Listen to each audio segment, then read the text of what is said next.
What is up? Happy Hot Take Tuesday, baby. Hot Take. It's so freaking hot. We were not invited to the Fight Club. No. First rule of Fight Club is you don't charge people, have them come in, film it, and put it on the internet. Apparently, I broke the rules, too, because I called it a fight club. What is it? Yeah, you're just not supposed to say anything. Oh, it's not. It's a backyard gathering. Yeah. Just gathering amongst friends. And Brad Pitt. And Brad Pitt. And Edward Norton. Oh, that is interesting. I like how it went on for a year before somebody. You know what happened? Somebody got mad because somebody parked somewhere they weren't supposed to. They didn't care outside of that, but they parked somewhere they weren't supposed to, and then they were going to get charged to come in. Yeah. And they're like, I'm telling. I'm going to tell on them. God, Fight Club. So, and it's weird when I was listening to some of the charges. They're like, well, they were charging to come in. I'm like, okay. So operating without a license. There was prize money. So what, gambling? I mean, is that what you know? Metro Code says it's against code. There's a code for that? There is a code for that. Oh, that's not Nashville strong. I'll tell you that right now. Yeah, let me see what the code Yeah, it's really weird. says. So we can blame this on Teresa? Always. Okay. She's the one that suggested putting the data center inside the zoo. Yeah, She eats giraffes. apparently this code, the code they violated is commercial amusement outside and restaurant takeout operations for an area not zoned for that, apparently. Restaurant, was there like somebody barbecuing? I don't know. I mean, don't know that what is means. like, how weird is that? What are you guys in here for? Did you guys start that Fight Club? It was legal? No. We had a restaurant thing. We got in trouble. We got mixed up with some crazy restaurateurs. Somebody didn't like our coleslaw and reported us. There's no such thing.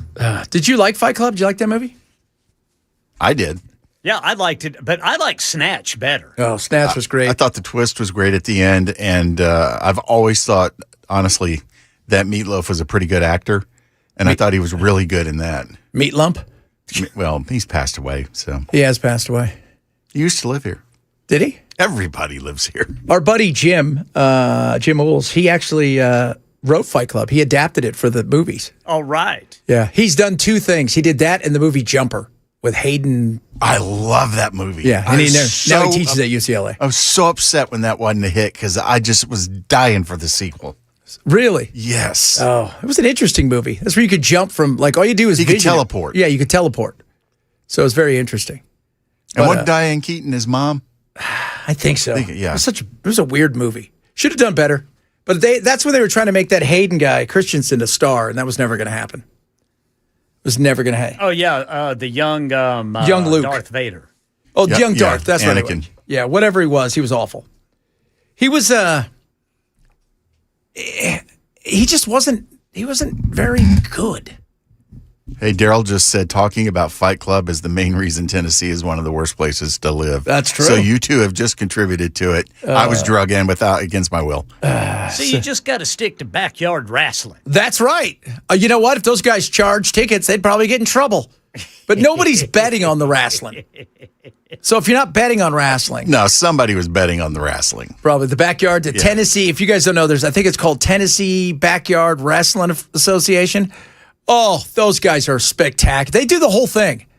Like they got the outfits on, right? They got a little crowd there, and the guys come out of the garage and they're all dressed up. It is pretty fun. I mean, it's everything you would think of. Yeah. It's definitely one of the reasons we're not higher up on the old best place to live. Oh, man, I love that stuff. Oh, God. I saw that today. I'm like, who gets in trouble I thought the whole point of Fight Club was nobody knows about Fight Club. How'd somebody find out about Fight Club? Somebody told on somebody at Fight Club. Somebody talked about Fight Club when they weren't supposed to. It was a noise complaint. Yeah. After a year. After a year, yeah, because somebody was mad because they weren't getting their cut. By the way, Fight Club probably had a concession stand. Get your Fight Club memorabilia. Get your Fight Club memorabilia. Who would like some Fight Club stuff? shirt says, "Don't tell everybody at Fight Club." Olive Garden had a booth. Olive Garden, baby. Are they doing the unlimited breadsticks? They're doing the unlimited pasta. Oh, that's good. Because you know what? That's why everybody hates America. They're There's like, all the free pasta. all the free pasta you can eat. They're like, would you like diabetes? Boy, would I. You betcha. You betcha. And I'd like it with pasta and breadsticks. And by extra the way, bring enough marinara. breadsticks I can take home for tomorrow.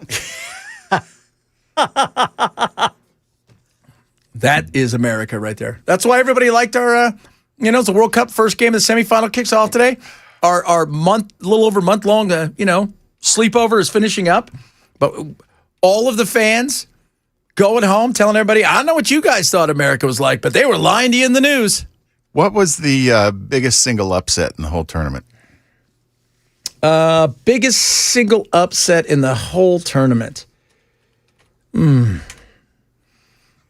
would have to say, Paraguay knocking Germany out was pretty big. Yeah, man, those Germans, boy, they were pissed. Yeah, they were off. not happy about this. I would say that was a pretty big upset. They're not going to start another war, are they? No, they're too tired. They got other things going on. They're Greenpeacey now. They're all hippies and they got beards and whatnot, so you don't have to worry about that. But I say that was probably the biggest team getting knocked out. I would say that. Outside of that, it's been, it's been good. There's been some excitement, teams that, because it's just the gap is nowhere near what it once was. And today, I don't know. It is going to be in Dallas. I was talking to my buddy earlier today. It is already a zoo there. You've got France and Spain. And in New York, or in Atlanta, is it Atlanta? Yes, Atlanta tomorrow, England and Argentina. It's going to be chaos.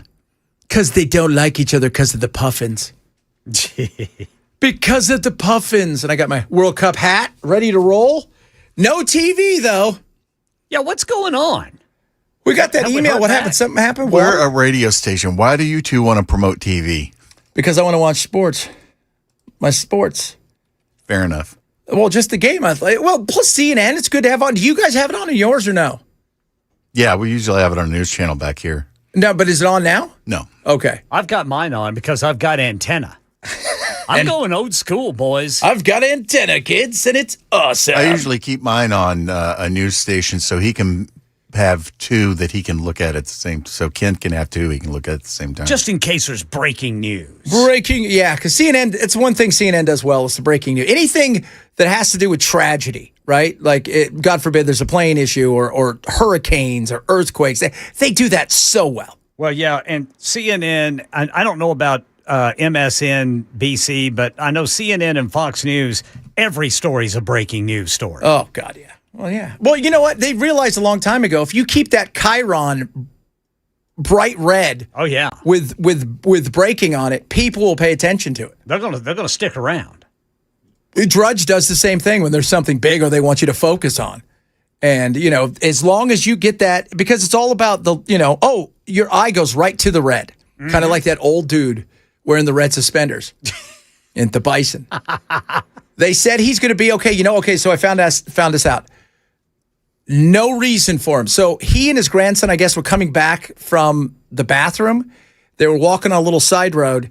That bison originally, when they were walking by, it's in a picnic area, which had already scattered everybody.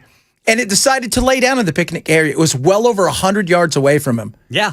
And it was going to go over to its herd, and it just caught the guy out of the side of the eye, out of the side of his eye. And he goes, that thing made 100 yards up in no time. Oh, yeah. And then he was on his way. And for whatever reason, it just set that animal off. Yeah. And I was listening to an animal expert who says, normally, kind of he's with us, like, normally we're telling her that you shouldn't have done that. He goes, there was nothing here that could have pointed to that was going to happen. Because that guy wasn't putting off any vibes. He wasn't trying to get close to it. He wasn't trying to pet it. They weren't even, it's him and his grandson just walking back. Yeah. The bison probably had an argument with his wife and was just in a bad mood. Probably. His friend said, dude, I bet you can't throw that old guy 20 feet in the air. He's like, I'd take that bet. It's like, you owe me $40. Dude, you only got 12 feet. You don't know how high he went. He's got a broken leg. He's got some serious issues. He's going to survive. That's great, man. I'm But- glad he's going to survive, but it sounds like he's going to have a painful recovery. Yeah. Could have been Yes, a lot worse, though. Yeah, could have been. Yeah, totally. Well, I mean, you think about it as you get elderly, the hip, Yeah. right? I mean, have you seen the controversy with Mitch McConnell? That everybody's like, hey, that newspaper says like 1883 or something on it. It doesn't say the date, the right date. And was it Mike Rogers, the congressman, who said, yeah, that picture's old. That's not him. That's an old That's picture. what everybody's saying. Yeah. First of all, I still want to know, why are you dressed up in a hospital bed? Why You would expect him to be in a gown versus his street clothes. Yeah. Just out of curiosity, if you're so sick you have to be in the hospital, why are you in jeans and a flannel shirt like you're getting ready to go out? And then what? At night, when it's time to get ready to go back to bed, you're going to get back inside of your little hospital gown? What is that? I mean, nobody's buying that. There's a lot of crap out there that you're like, that nobody's buying that. Nobody is. The old man, I think, called him a liberal Democrat. That's what somebody said. 3404. I think it's love-making season for the bison, too. Yeah. I think the males are all jacked up. Oh, man, the testosterone just flowing through the veins. Just ready, let's get this on. I mean, that thing's tail was sticking straight up anyway. It was. They'll mess everybody up. You think when it hit him, it's like, oh, my God, I am so sorry about that. This time of year, I get a little crazy. I got to be honest, I'm having some troubles. You ever have trouble with your wife? If none of us have ever been in that situation, unless you've been on rodeo, but that kind of, because if you're in a rodeo and the bull throws you, you're on top of the bull. You start there. You don't start 100 yards away unless you're a rodeo clown. And you get tossed. But even then, you have a chance to, what you're getting into. You don't have 75-year-old rodeo clowns. Yeah, and those guys are always aware of where the barrels are. The barrels are. That's exactly it. It's a job that requires a lot of situational awareness. I think the guy screwed up. Okay, when the bison chases him around that little grove of trees the first time, the bison stops and is scratching himself on that tree. Well, for some reason, the man stops too. Yeah, never Keep stop. going, dude. Yeah. Well, he was probably worried, is he going to double back around to get me? And his whole thing was, they were saying he needed to put himself between the bison and his grandchild. Oh, well, yeah, I see that. Yeah. And you know how you do that? By having your grandchild, who's way faster than you, run away. Yes. But, you panic in a situation. You see something like that, and most people just, I don't know what to do. And, you're not going to outrun the thing. So you try to get between something and it. And it had forethought to sit down and scratch its back. But I saw like somebody else's video. It was just laying in the dirt. Yeah. It's so funny too, because we see that part. What we don't see are all the people running long before that when they thought they were going to have a nice picnic and the bison rolled through the picnic. We give them the whole park. Why do they have to have the picnic tables too? Because they're bison, man. Yeah, that's right, man. They had all the food out and everything. Yeah, man, he was laying right on top of somebody's food. What do you think of this? You like these apples? Yeah, Come get your sandwich now, lady. Want to take a picture? Let me guess. You're a vegetarian. I'll show you a vegetarian. Hey, guys, it is Tuesday. You know what that means? A little Hot Take Tuesday. Do a little bit of that today. Got some other stuff. Money. See how much money the old Marsha Blackburn got from some Palantir folks and some of those Anthropic folks? How much? Well, let's just say 6 figures worth of stuff for the old data center. So we'll talk a little bit about that as well. A little bit about Iran. We got Bell doing his sports things. Yes, sir. Remember, hot take is a hot take, has nothing to do with politics. Anything but politics. Anything else. Have fun, pop culture, something that you saw today. Give us your hot take of why it's stupid, why it's great, why it's amazing. The hill that you're dying on. We'd love to hear from you. Chad Bench Show, Super Talk 99.7.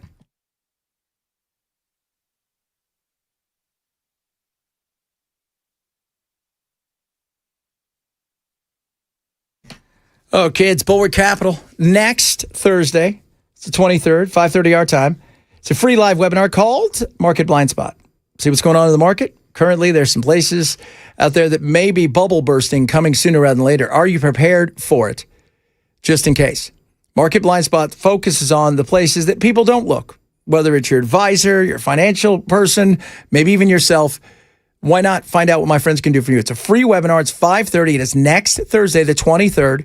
Absolutely free to sign up. You won't be disappointed. They're going to show you what they're all about. Lower risk, lower cost, lower volatility. And they're going to show you what the most upside potential is and how they go about doing what they do. So sign up today for Bulwark Capital's free Market Blind Spot, 5:30 next Thursday. Go to knowyourriskpodcast.com, KNOW riskpodcast.com for Bulwark Capital Management.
Well, that brief gas pain relief is about to end, says the head of the petroleum analysis at Gas Buddy. We'll tell you what it means for Tennessee coming up at 12:30 on Super Talk 99.7 WTN. Oh, baby, it's Tuesday. Belle and I were trying to go over our hot takes earlier in the day. Did you finally get one, Belle? Oh, yeah, I got a good one. All right, Belle's got a good one. Candy, you have a good one? Yes, sir. I got a good one. I'm trying to find something to go with it. Oh, like a little garnish? A little sound, yeah. Oh, I like that. Let's get to it. Hot take Tuesday. So hot, baby. Sizzling. Oh, yeah. What do you got for us, Belle? The snooze button is a lie. It's a lie. It lies to you every time. It's the stripper that says she promises she won't do it again. She wants to marry you. It's a stripper with a heart. Snooze button has always been a lie. All it does is wake you up when you want to be asleep, and nobody likes it. Just prolongs the pain. It does. It's a tease. It is. It is. It absolutely is. It is. It's that thing where it says you gave me 9 minutes, but I know that's not true. If I'm going to hit a snooze button, I better get another 8 hours. That's a long snooze. It is. That is a long. That sounds like heaven. So, what are you hibernating? Did you see that West today? Virginia. That they're trying to figure out if we can make people hibernate to get to Mars. And I I'm can like, hibernate. we got a guy right here. There was a Twilight Zone where some dudes tried to hibernate in some glass coffins that were apparently had oxygen pumped into them, but unfortunately the cave they were in, the ceiling fell and busted their glass coffins and they died. Oh, that's not good. Except for one guy or two guys who emerged from the cave with their gold bars they had stolen, but by the time they woke up, gold was useless. Useless, man. If you're going to go to all that work to find out gold's useless, that sucks. Yes, sir. What you got for us today? Some of the worst advice from a well-meaning person to someone who maybe used to perform on public access television: just follow your passion, especially if you suck at your passion. That's so true. Dude, I've run across some old public access television bits that they're killing me. They are. Dude, there are some things I cannot, when I see stuff, I can't read any comments on stuff anymore. My son's like, you can't, Dad, you're choking, you're laughing so hard. I just can't. Because I'm shocked about how smart people are with their humor. Yes. I mean, it is. But no, I did the whole follow your passion with the access television. Public is the greatest thing that we've ever produced. It is YouTube before YouTube. Yes. It's what it is. You're like, do you want to see disaster? Yeah, this is great. This guy thinks the earth is flat and the other one thinks he's a wizard. And this lady thinks she can sing. That's right. And everything's original. So here we go. They're pushing a little Casio 45. Did you have, where you live, did you have one access show that was always on at the same time every week forever? Yeah, in New Mexico, they had one, but I never had a chance to watch the really funny stuff because I always had to work in the evenings. I think at night is whenever it really got crazy. Oh. But yeah, they would just have these, just people coming on, wanting to show you how to, a best way to, groom your dog or just, dude, just reading from the Bible for an hour straight. It is, because some of that stuff is just, we had a guy in Orange County who kind of became famous. His name is Wally George. Wally George. Wally George became kind of famous on public access television. And before Geraldo, before all the talk shows, he did a talk show. His daughter is Rebecca De Mornay. Oh, really? Yeah, and Wally was this uber conservative, crazy dude that he was all like, before the Nazi fight with Geraldo, he was fighting Nazis on Channel 56. It was so awesome. Channel 56. That's right. It's right next to the Spanish channel. Oh, Lordy, There Lordy. was this guy in Oklahoma City, and I don't know if he was based in Oklahoma City. I can't remember his name, but he was a preacher of sorts, and the camera would be right on his face. You could tell that he was wearing a fedora. He had big, thick glasses and always had a cigar in his mouth. And he would just sit there and he would read a Bible passage and then he would condemn everybody. Did he have an audience in the room with him? Not that I recall. Did he have a beard?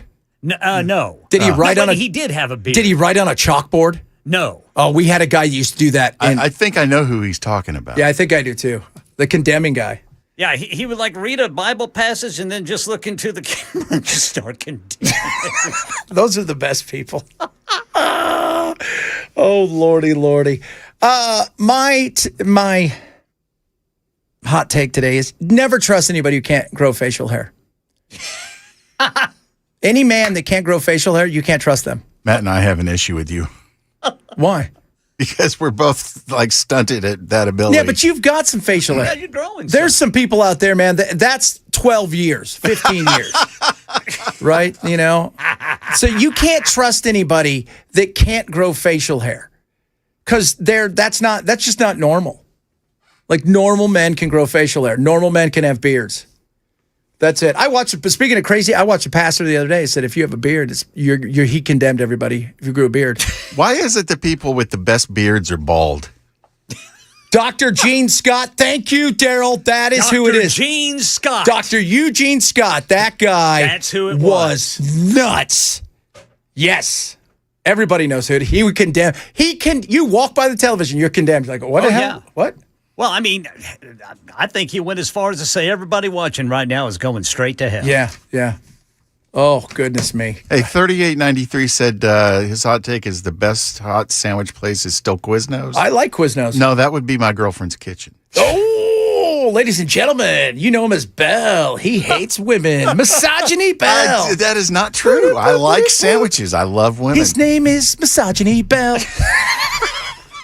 Misogynistic. And now on public access television, Misogyny Bell. And every public access area had to have a horror show, like a late night horror show. Yeah. It started with Elvira in Los Angeles. She got big, and then that went nationwide. Yeah, there's some cat right now. He's on one of the channels that you can get on antenna. Isn't that Me TV guy? Yeah, Sven Gulli. Sven Gulli. I like me.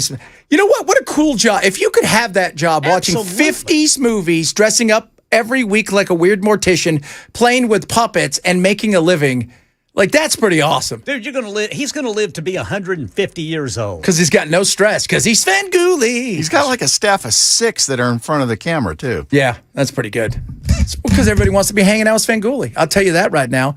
But please, people, if you see somebody and they're trying to grow something and they're not, just tell them, look, it's not working. I don't know what's going on here. Because have you ever seen some people where they look like they got hit by lightning and it's clumps. It comes in clumps. It's not healthy for anybody. It isn't. So there's your hot takes. Let us know what your hot take is. Coming up, she getting how much from these folks? Marsha. We'll talk about that among other things. Chad Benson Show, Super Talk 99.7.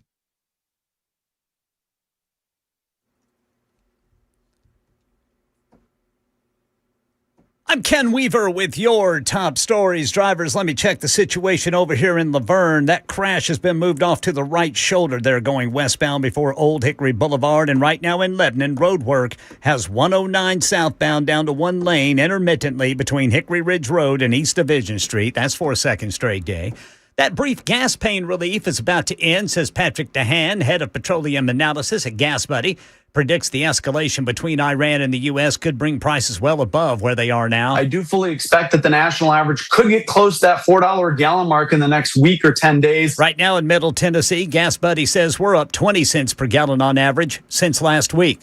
Tennessee families getting a closer look at student achievement after the state released district-level TCAP results. The new dashboard allows users to filter scores by district, grade level, subject, and student group.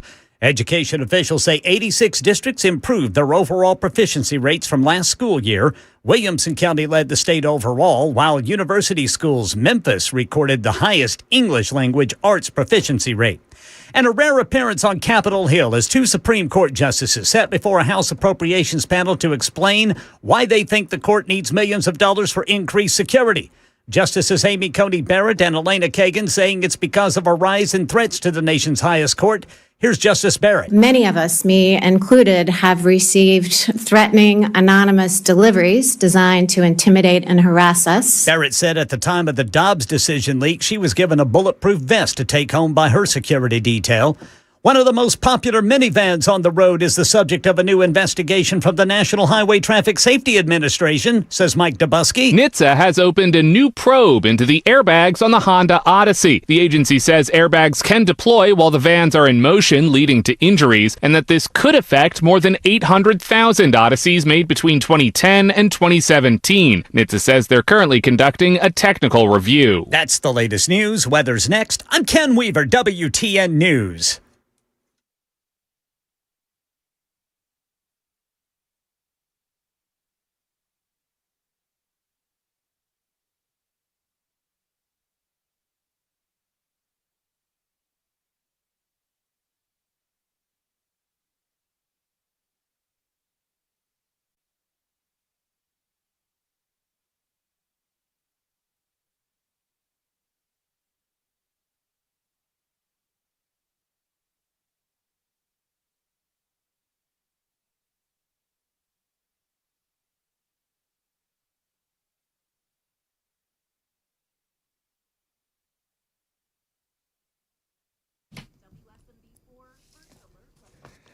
Oh, kids, my friends at Beacon Capital love to talk to you. You know, you don't want to outlive your retirement because you're going to be healthier, longer. You got to make sure you've got stuff there for you. That's why Beacon is going to help you with all of those things.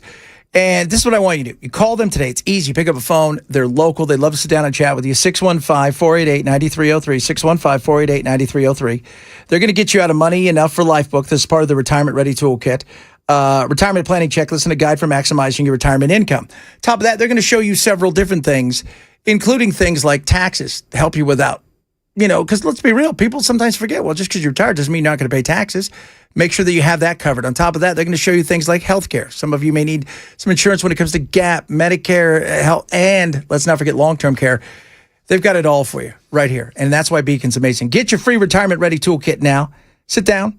Say hi to them. They're local. No cost, no obligation, absolutely no pressure. Call Beacon, 615-488-9303, 615-488-9303, online at askbeaconnow.com for Beacon Capital Management. This is a paid placement.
Hey, Ken. Yes, sir. Here's our good friend, Dr. Gene Scott. Yeah. There will be 50 people give $1,000 and do it right now or I am finished. Try me. And somebody, 5507 said, he didn't say you're going to go to hell. However, he did say if 30 people didn't donate $1,000 right now, he'd stop teaching until they did. Oh, my goodness. Yeah, there was one time in Tulsa, Oral Roberts went into the prayer tower to wrestle Satan. Oh, that's right. I remember that. What was he wrestling? Was he wrestling for a plane? Is that what it was? I don't know, man. He was trying to raise money. And apparently went up in the prayer tower. Satan was up there, and they apparently wrestled, and eventually he got his money. Was it Oral Roberts that claimed if he didn't raise a certain amount that he was going to be basically killed by God? Yeah. You know what? That to me is the most vile thing. Using religion to prey upon people who are susceptible to it because they believe in God and they want to feel like they're doing something, and they're coming. They get invited into these people's homes and they get taken up and taken advantage of. Yeah. And Robert Tilton was the worst. Oh, yeah, Robert Tilton, man. Oh, come on, guys. That didn't really happen. So Robert Tilton, I remember if you guys don't remember him, he was the kind of guy that would be praying and talking about it, and then he'd open his eye to see if you were looking back, but he forgot he was on TV. Did he have black hair and gray temples? Yes. Yeah, I know who you're talking about. He looked like he had kind of black and white hair. Yeah, like he was the Cadillac salesman from the 80s, 70s. I mean, he was that guy. I'm thinking of the right guy. So he said coming up that he wanted to do that because he realized how easy it would be when he went to a revival, how easy it would be to fool people. And he did. And the amount of money he got was tremendous. I mean, it is. And then, let's not forget Kenneth, Copeland and all these guys that just take advantage. How many planes does he have? Was it Copeland that the Amazing Randy busted? Was it? There was one televangelist or a traveling evangelist who was making all these claims about knowing people, and they had them filling out cards in advance, and his wife would read the cards and tell him what was going on with him through the earpiece. Oh, yes. So it made it sound like he was just discovering it from God. Yes, that was that became Fletch. Do you remember Fletch? Yeah. Oh, I saw Oral Roberts baptizing wallets, Mike H. said. But to take advantage of individuals, right? To take advantage of people like that, where you hear about them giving their life savings and when they die, they turn everything over to the church. That to me is, that's when people say, oh, you're using the Lord. No, that's using the Lord's name in vain. That right there. That is just, oh God, those people are awful. I mean, and every state has one. Every big city has one. And we're not talking about prosperity gospel for everybody. We're talking about prosperity gospel for them. Like Copeland's got that hunting lodge with a private jet, because he's got all those jets, right? You don't expect him to fly commercial, do you? No, because the demons could get on the commercial jets. They can't get on the private ones. Yeah, if Satan attacks him and the plane goes down, he's the only one, him and the pilot. I watched Robert Tilton one time. He took a big mail bag. Yes. And poured out a bunch of letters all over the floor. Uh-huh. Threw his jacket off, loosened his tie, and then dove into the pile and started wallowing around in the letters and going, his version of speaking in tongues. Oh, God. And then he stood up, straightened himself up, and he said, everybody's healed. Oh, that is just, there's so many of those out there. And who is it, And religion can get a bad name. Christianity can get a bad name because there's a lot of people out there who truly use the Lord's name in vain to push themselves. And some of them, I think, do it on purpose. I think some of them get caught up in it. I think they go, the money becomes big, and it changes everything about them. Because then it becomes, but I think for the most part, it is so performative. And like you said, though, Robert Tilton, that guy, he was spectacular. Benny Hinn was another good one. It was Peter Popoff that Randy busted. Oh, that him and his wife were doing the little radio scam. Yeah. Robert Tilton pretending to speak in tongues. Who's Ernest Angsley? I don't know. Oh, Ernest was he passed away years ago, but he was a very, very Southern sounding. He's the guy that tapped your head, right? He's the guy that healed you. No.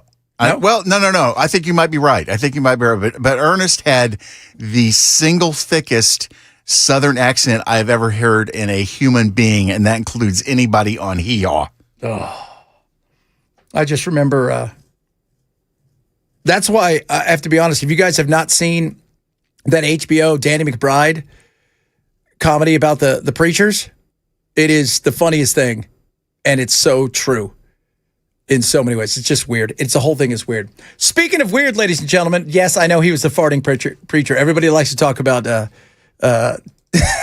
Robert Tilton farting. There's a YouTube video that's been manipulated, so every time he makes a face, there's a fart sound that comes out. Oh, so speaking of money, you know. Hi there, it's Marcia Blackburn. Campaign finance records show Senator Marcia Blackburn received more than $100,000 from employees of Anthropic and Oracle this year. Those are big names with AI and data centers. They say money is the mother's milk of politics. The report shows employees at Anthropic donated $53,000 within a few days of each other. The report also shows more than $50,000 from employees at Oracle, along with the chairman. This comes as Oracle moves forward with the campus in Nashville, and Blackburn has shown support for data centers. And by the way, how many of them work here or live here? Zero, for the most part. A vast majority of all of this money is coming from where? Outside of the state. Because this is a state that is pro-Trump, meaning they can get anything they want to do with data centers done as far as they're concerned, and she is all over it, and the money is good. My goodness me, we're not going to be able to smoke weed, but we're going to have AI. Is that what you're trying to tell us, Marcia? Let me be direct. Data centers are going to be a good and important part of Tennessee's economic growth, but we've got to be thoughtful about their placement. I reached out to Senator Blackburn's campaign for comment. They sent me a statement in part saying, "We're running a grassroots campaign that has received over 62,000 contributions. Marcia Blackburn has led the fight to hold big tech accountable." Donors like to give to winners. One would hope that you can't buy votes, but it does appear that you can buy influence. At least, people are going to be more favorable to you. News 2 also looked at the filings for her Republican opponents, Congressman John Rose and State Representative Monty Fritz. Records did not show them receiving any donations from employees of Oracle or Anthropic. No, she's got that locked down. She knows it. And now with the way things have changed, bless me, because I sneezed. Bless you. Thank you. Now the way things have changed as far as how they've ruled at the Supreme Court, the amount of money that can pour into the Republican Party with the wink, wink, nudge, nudge, make sure this gets to her, will rise tremendously if need be. If need be. So over the next couple of days, we're starting to do a deeper dive into the finances. Who's getting what from whom on all sides of the party? I think Jerry Green might be the only one is there anybody else out there on the Democrat side that has any name recognition? Marcia gets all of her money from single parents. That's it. Single parents who want kids to have a better education. Yeah. Totally. And the unions. So just a thought, though, when you hear all this stuff about data centers and whatnot. And the thing about data centers, and people shouldn't freak out about data centers, because we should have questions, right? Where are you going to, where are we putting there? Do we really have the research? Those are all good questions to have. But when people say, well, this is going to be horrible because look at the stuff it's doing. And by the way, we're not the only state. I did a story on my national show today. This family's had their farm for years and they threatened eminent domain and they had already taken everybody else's. And so they had to sell their place. But the thought is, well, this is horrible. It's never going to do anybody any good. You don't know that.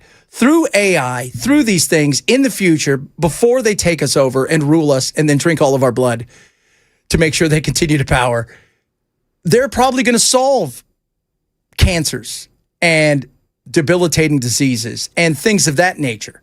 So it's not this zero-sum game. It's either like, well, they put it here, it's only for billionaires. Things will come out of this that will be amazing. But that's not tomorrow. But we know where she's getting some of her money. We're going to go through where they're, over the next couple of days, where everybody's getting their money. We need to know. We need to know who you're sponsored by. I think it's fair. If I'm sponsored by a golf company, anybody at all, or maybe somebody wants to give somebody a tuna boat, anybody? What kind of boat? Who makes tuna boats? Do we know? It's not Champion or Bass Boat. That's Tracker. It's got to be something bigger than that. But we will wear all the apparel, so you will know everything that you need to know about who sponsors us. And I think they should do the same thing. I think when they go up to do a debate, if they ever do, they should have just a full giant board behind them of everybody who's giving to their campaigns as far as big business. All right, coming up. His name is Bell. He does sports. like nobody's Yes, business. Oh, baby. And by the way, Ernest Angley, whatever his name is, everybody's sending me Ainsley. You guys are right. His toupee should have come with a chin strap. he had a toupee. Oh, that thing was spec. He had to feed that thing. It did. It was like those things on Star Trek, the Weebles, the Wibblers, whatever they were. Yeah, Weebles wobble. Oh no, I remember the toy Weebles wobble, but they don't fall down. That's it. That's it. They're triples. There you go. Chad Benson Show, Super Talk 98.7.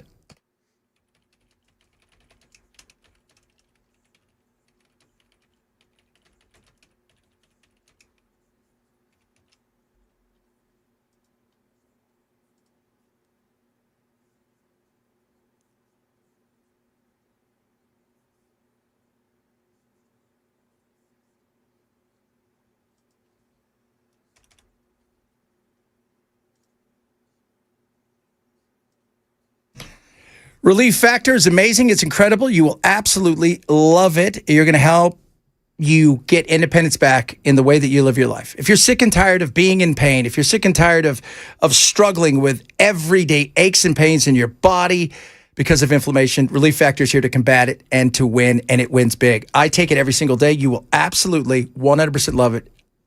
I guarantee from my point of view that you will. I take it naturally formulated.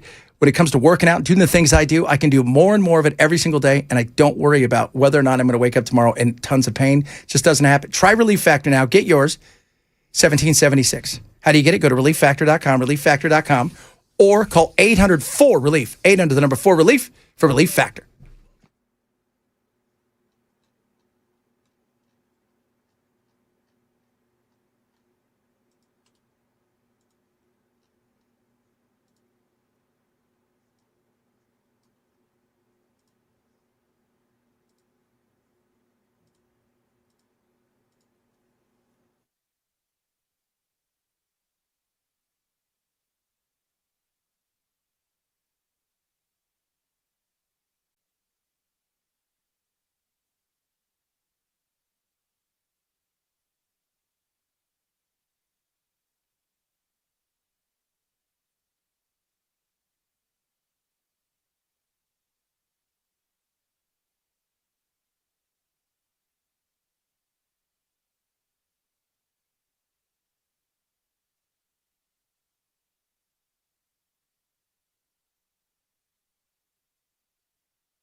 Metro Codes shuts down a backyard fight club. We'll tell you about that coming up at 1 on Super Talk 99.7 WTN. Can't believe they're doing that. That would be considered sports.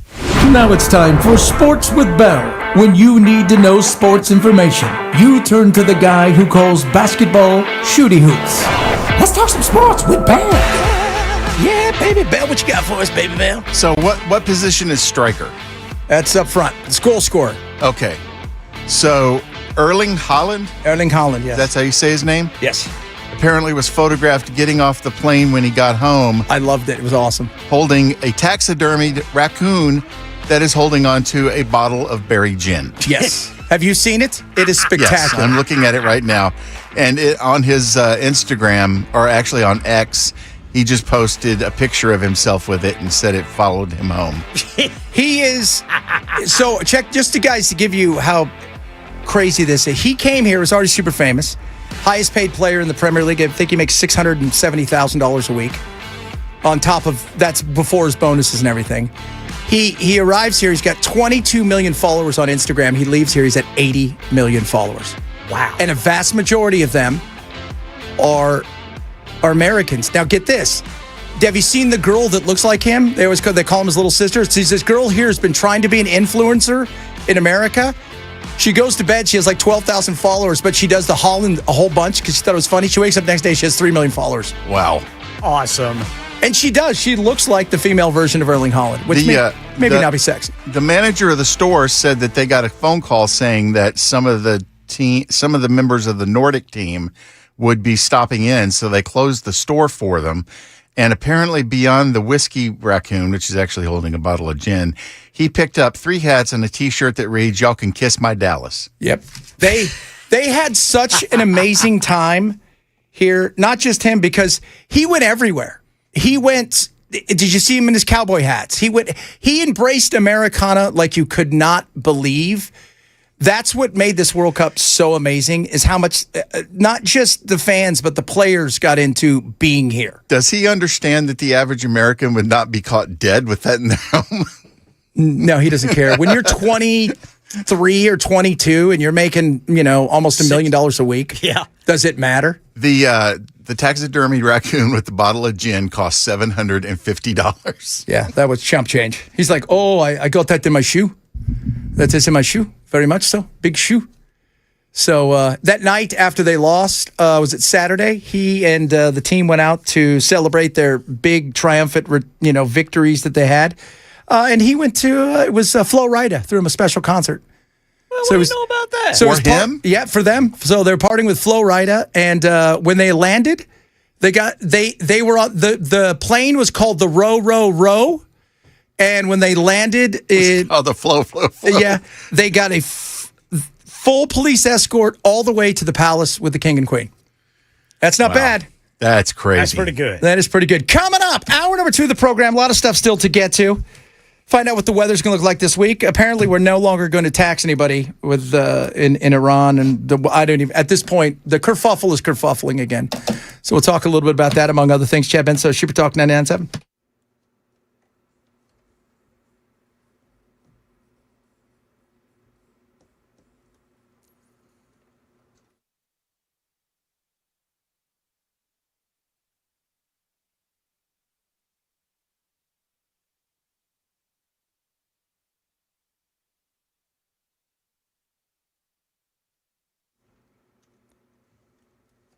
One o'clock on the dot. I'm Ken Weaver with your top stories. Here in Nashville, Metro Codes has shut down what neighbors described as an illegal backyard fight club in Hermitage.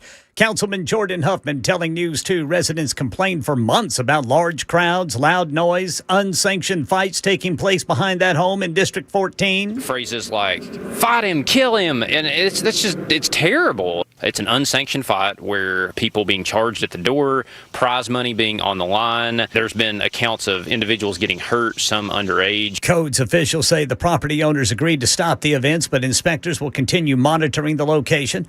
Families across Tennessee can now see how their local school district performed on this year's TCAP tests.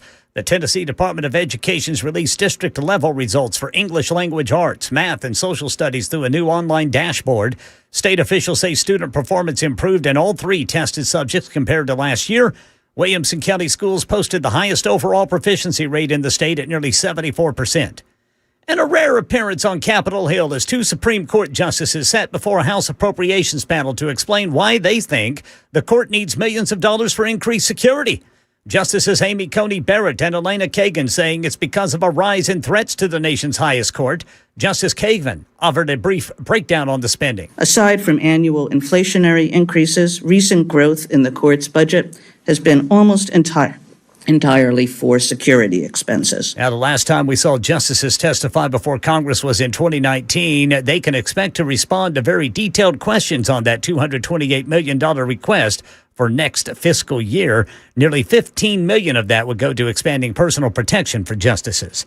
And as tensions between the U.S. and Iran were easing last month, so too was the U.S. inflation rate.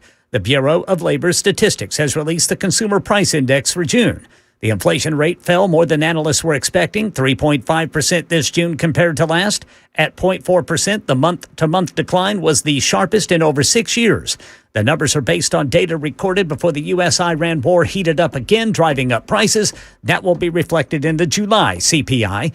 And the end of the ceasefire with Iran sending oil prices higher, which... you know what that means at the pump, Rebecca Jarvis. The trouble with gas prices going higher is that it drives up so many other costs. Think about your groceries. It's more expensive for farmers to grow, more expensive to transport them, and more expensive to the grocery store, which means you also pay a higher price at checkout. And then when you take this inflation collectively, what it does is it drives up interest rates. Right now, we are looking at a situation where interest rates could go higher. That means mortgage rates, the price to get a loan to buy a home, that's now near a high for the year, 6.75%. So it's much more expensive to buy a home. As for gasoline prices, Gas Buddy putting the average per gallon up 20 cents here in Middle Tennessee since last week. That's the latest news. Weather's next. I'm Ken Weaver, WTN News.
What is up, party people? Happy Tuesday, little hot take. Remember, tomorrow's One Hit Wonder Wednesday. Who won last week? Was it me again?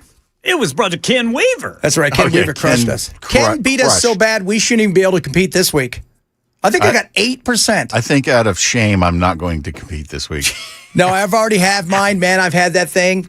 It's right there. It's ready to roll. I've had it ready. Woo! Got it ready to go, do you, brother? I do. A couple of you sent me some stuff, and I thought, you know what? No, yours is stupid. Mine's better. I didn't think that. I'm like, yeah, this one I like. This one I like. But so if you do have any one-hit wonder suggestions, make sure you give them. If they're good, give them to me. If they're bad, give them to Bell. If they're okay, give them to me again. And then another bad one, give them to Ken. So that's the way that one's got to work. Because, man, those are the bylaws. What was yours last week? The Hustle. The Hustle. And mine was Susie and the Banshees. Yeah. Yeah. Brother Belal's was It Never Rains in Southern California. Well, we know it didn't rain anything that we needed. I'll tell you that right now. For those of you not keeping score, gas is up a little bit. What did old Patrick DeHaan say? By the time you go home today, gas could go up 15%? Yep. Holy mother of goodness. Not a shocker. What did you expect? I mean, oil currently is sitting right around that $80-ish a barrel, give or take. Trump came out today, and this is how you know things aren't going, I think, the way that Trump thought. He came out today and he said, all right, we're not going to do any of the fees or anything like that. We're going to back off. And we would like to invest tremendously in the United States as opposed to charging a fee. And I like that, actually, because I don't think anybody should be able to charge a fee for the straight or for any other straight relationship. What do you say? So there's going to be no fee, which there never was. And that's how you know the market is no longer listening to him because it doesn't react. Do you remember when he would come out on a Sunday and he would say, nope, everything's good. We're fine. We're in. We're talking to him. We're going to have something done here in an hour. They're not listening anymore because the markets aren't reacting the way they used to. Because I think they realize we're in this for a while. Gas prices probably going to go up. I do fully expect that the national average could get close to that $4 a gallon mark in the next week or 10 days. That's next week or 10 days. We're back up to $4. What'd you pay, Ken? $3.44 yesterday? $3.44. Bell, $3. I was at $3.49 with the 10-cent with a 10-cent discount. So you're going to see over the next couple of days some stuff go down, and then in other areas where the cheaper gas is gone and they're having to get more expensive gas, you're going to see it pop up big, which sucks. Because again, I go back to why are we here again? Well, it's to stop them from whatever it is that they think we were going to do. They were going to get a nuclear weapon. They were going to use it. They had already used it. They had already planned out all of that stuff. All that being said, the guy that we killed was way more moderate than his crazy son.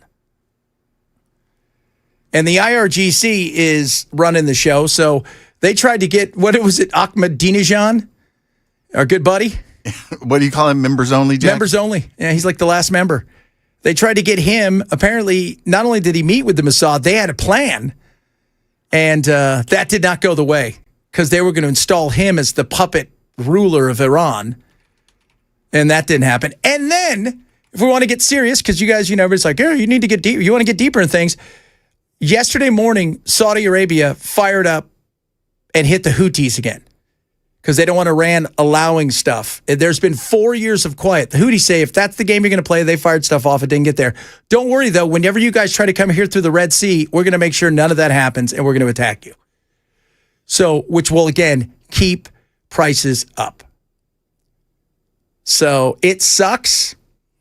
I think what we're going to have over the coming weeks is ebbs and flows. And are you ready for this? Because of the way that this is done, it's re-kicked off the 60-day kerfuffle. Is the way that they're saying, no, it's restarted now, the 60 days. He's got 60 days again before you can go after the War Powers Act. So that's kind of what we've got going on here. Well, doesn't this just give us another chance to win the war? Yeah, we've won it so many times. Oh, my God, I'm so excited. We're just standing on one toe, taking over the world. We are. We're so close to winning again.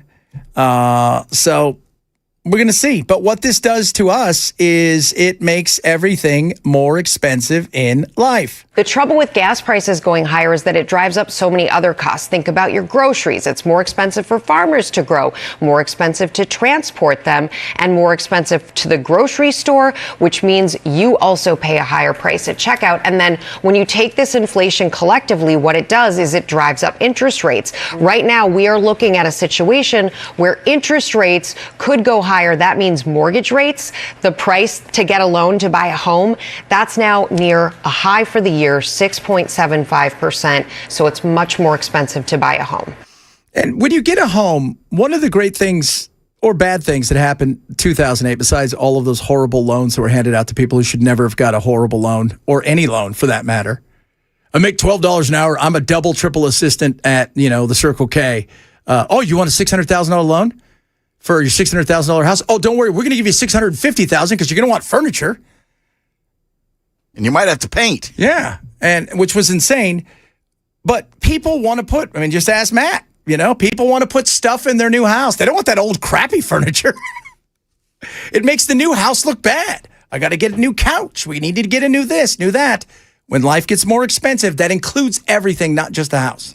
I hope he buys deck furniture because I'm going to be down there at some point and I want to hang out on the deck. Really?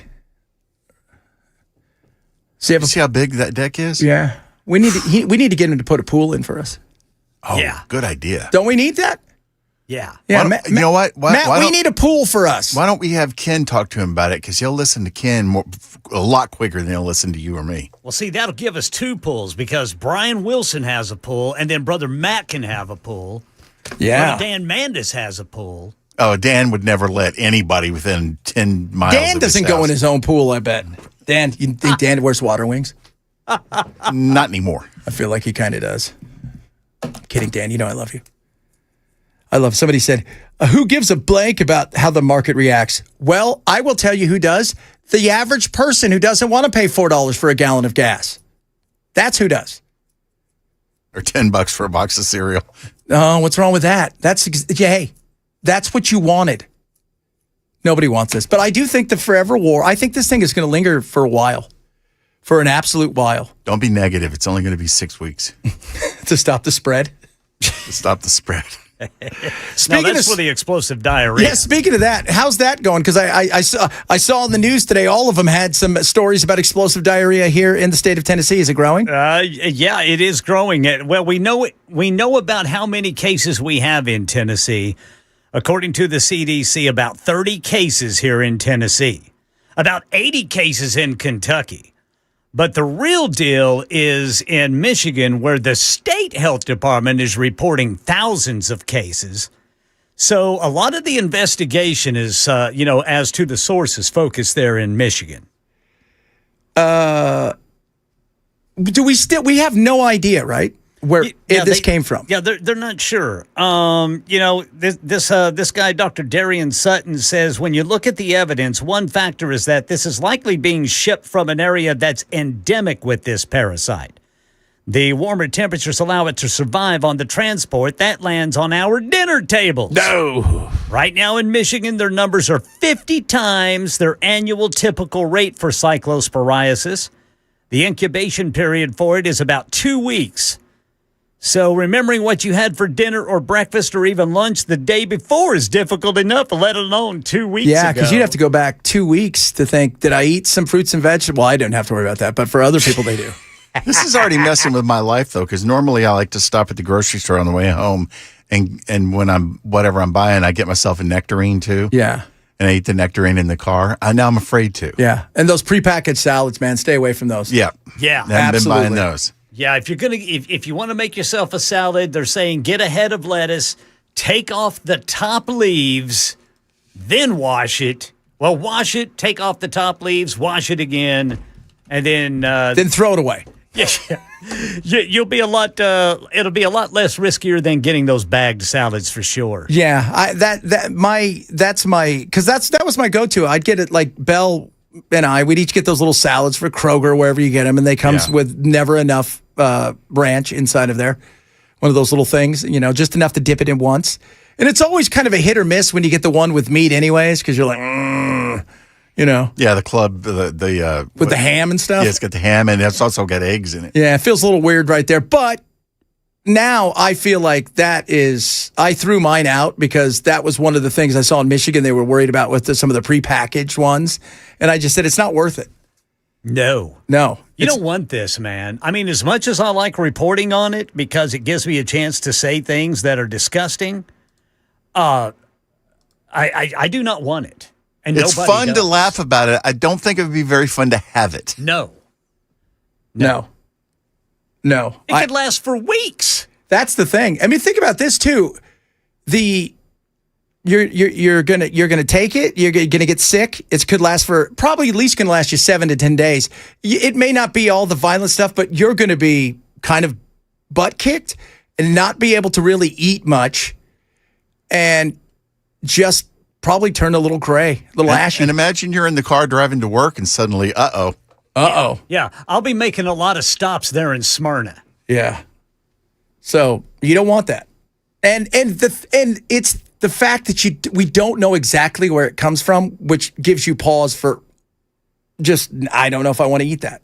Well, remember a couple of our listeners were telling us last week that it very well could be from a field where the farmers, for whatever reason, their irrigation system got contaminated with sewage. Oh, because of the reclaimed water. Right.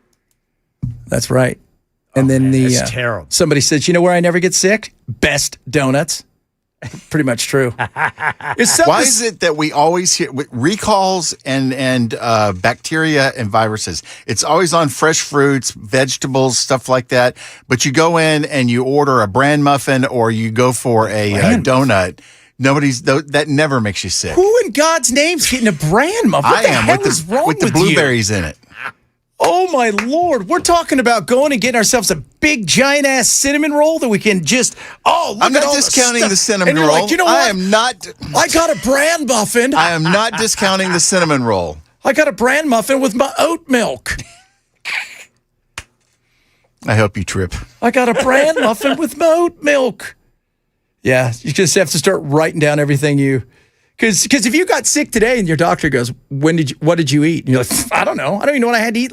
I struggle to figure out what I'm going to have for dinner tonight. They don't. They haven't tied this to any kind of frozen food, have they? No. This screams of, like you said, fresh. It's always weird. It's the fresh stuff. The fresher the food, the more of a chance you're going to get sick. Yeah. Pre-packaged with all of those dyes in it, nobody gets sick. If you go out and you're like, oh my God, I spent $9 on an apple and it's beautiful. You bite it, next thing you know, for a week. And you don't want for a week. Just especially over a single apple. Yeah. None of that stuff. So I think what we're trying to tell you guys is, first of all, bran muffins, silly. Donuts, fantastic. You're not going to get sick from donuts. What about cheese Danish? It's okay. I worry about the cheese, though, if it goes super fresh, because that's another one of those things where I kind of worry. I think it's cream cheese. What about sushi at a gas station? Oh, absolutely. Always go for that. That's the best. And you know what? Make sure it's past sell-by date. You get a better deal. And if the colors look good, don't buy it. That's it. So bran muffin today. Ukulele yesterday, and now a bran muffin. Bran muffin. That cracks me up. Ukulele was that was Mason. I just have to be honest with you guys. The fact that he said bran muffin was so weird. Well, when I go in and get my bran muffin, it keeps me regular. It does. And by the way, too, I get a 15-cent discount when I use my ARP card. Let me ask you something. Would you rather have a bran muffin or explosive diarrhea? Neither. I'll go hungry. Well, you know what? The bran muffin might help with the explosive diarrhea. Kind of binds things together. Yeah, because you might want extra cheese on that thing. So we still have no idea where it's come from, but it is growing here. Yesterday we were, between 5 and 10 or something? Well, no, yesterday's when they announced that we're up to 30. Yeah, so we're up to 30. Yeah, up to, but the health department, our local health department is not saying where these cases may be. Well, sounds like they're in the bathroom. That's what I heard. Just be careful out there. What we're saying, guys, is don't eat any fresh fruits or vegetables. And if your personal nutritionist has an issue, tell her to eat them. Yeah, tell her. Yeah, you go and try it. You go in trouble. Well, you wash it. I don't care how much you wash it. It only takes one little itty bitty microscopic thing for you to go, and that's that last. See, I'm nervous, man. I ate some eggplant last week. Don't do no, that. it's coming for him. It's But I coming washed for him. them. I mean, I washed them. I don't care if you took it in the shower with you, dude, and then you took it into a steam room, and then you gave it a nice bath. All of our sympathies in advance, Ken. That's it. Man. That's it. What if I get it up here? Oh, that would be terrible. Right in the middle of a newscast. Ken just left. We'll move on. Yeah. I get it while I'm reading a story about it. You know what, though? You're professional, and I know you'd pull it off. Oh, I would. You'd I pull it wouldn't off. even dance. Nope. That's because that's who we are, people. You wouldn't know. Any one of us could be having it right now, and you wouldn't know because we're professional at what we do. Speaking of professional, it's called Hot Take Tuesday. You give us your hot takes on stuff that has nothing to do with politics. It's pop culture. It's fun. It's a wacky thing that you thought of. You do that straight ahead. Chad Menzo, Super Talk 99.7.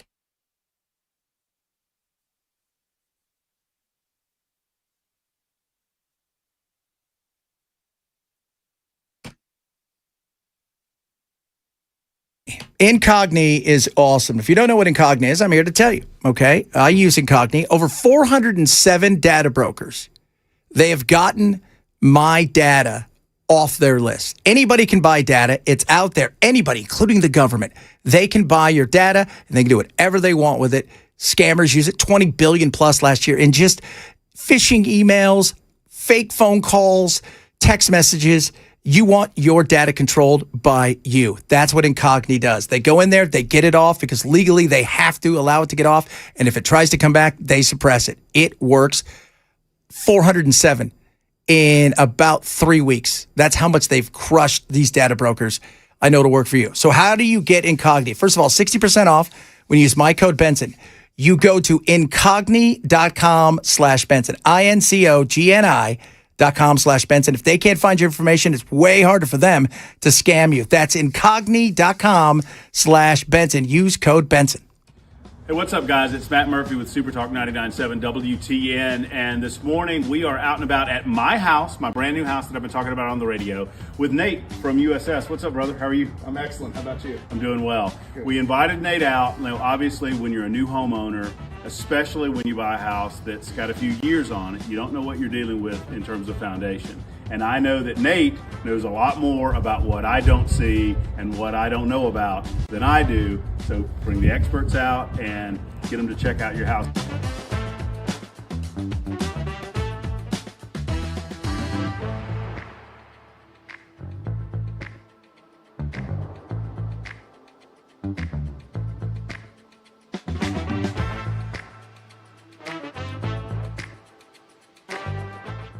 Hey guys, Matt Murphy again with Nate with USS, and Nate has just wrapped up kind of a look at the house. And Nate, what'd you find? Well, your house is in pretty good shape for the age of it. I had to look pretty hard to find. Okay. Your house being on a slope like it is here, I think we could do a lot of good by trying to terminate your downspouts a little further from the house there. Okay. Roof water is the killer of foundations, and so if we can just get it to a positive grade to drain away from your house, I think that's real cheap insurance. You want to kind of get it out and downhill. That's right. Yeah. That's So the idea. make sure that it doesn't come right back down towards the foundation walls, causing issues, settlement, or leakage. Now, if folks are watching this video and they are like, we need to get Nate out to the house to do a look. I mean, it took, I watched you do it. It's, 30, 45 minutes, something like that. Yeah. To do a comprehensive kind of an examination around the house. And they just give you a call and schedule? Yeah, absolutely. You can call our main phone number, or you can call reach USSTN.com and schedule right through the website there.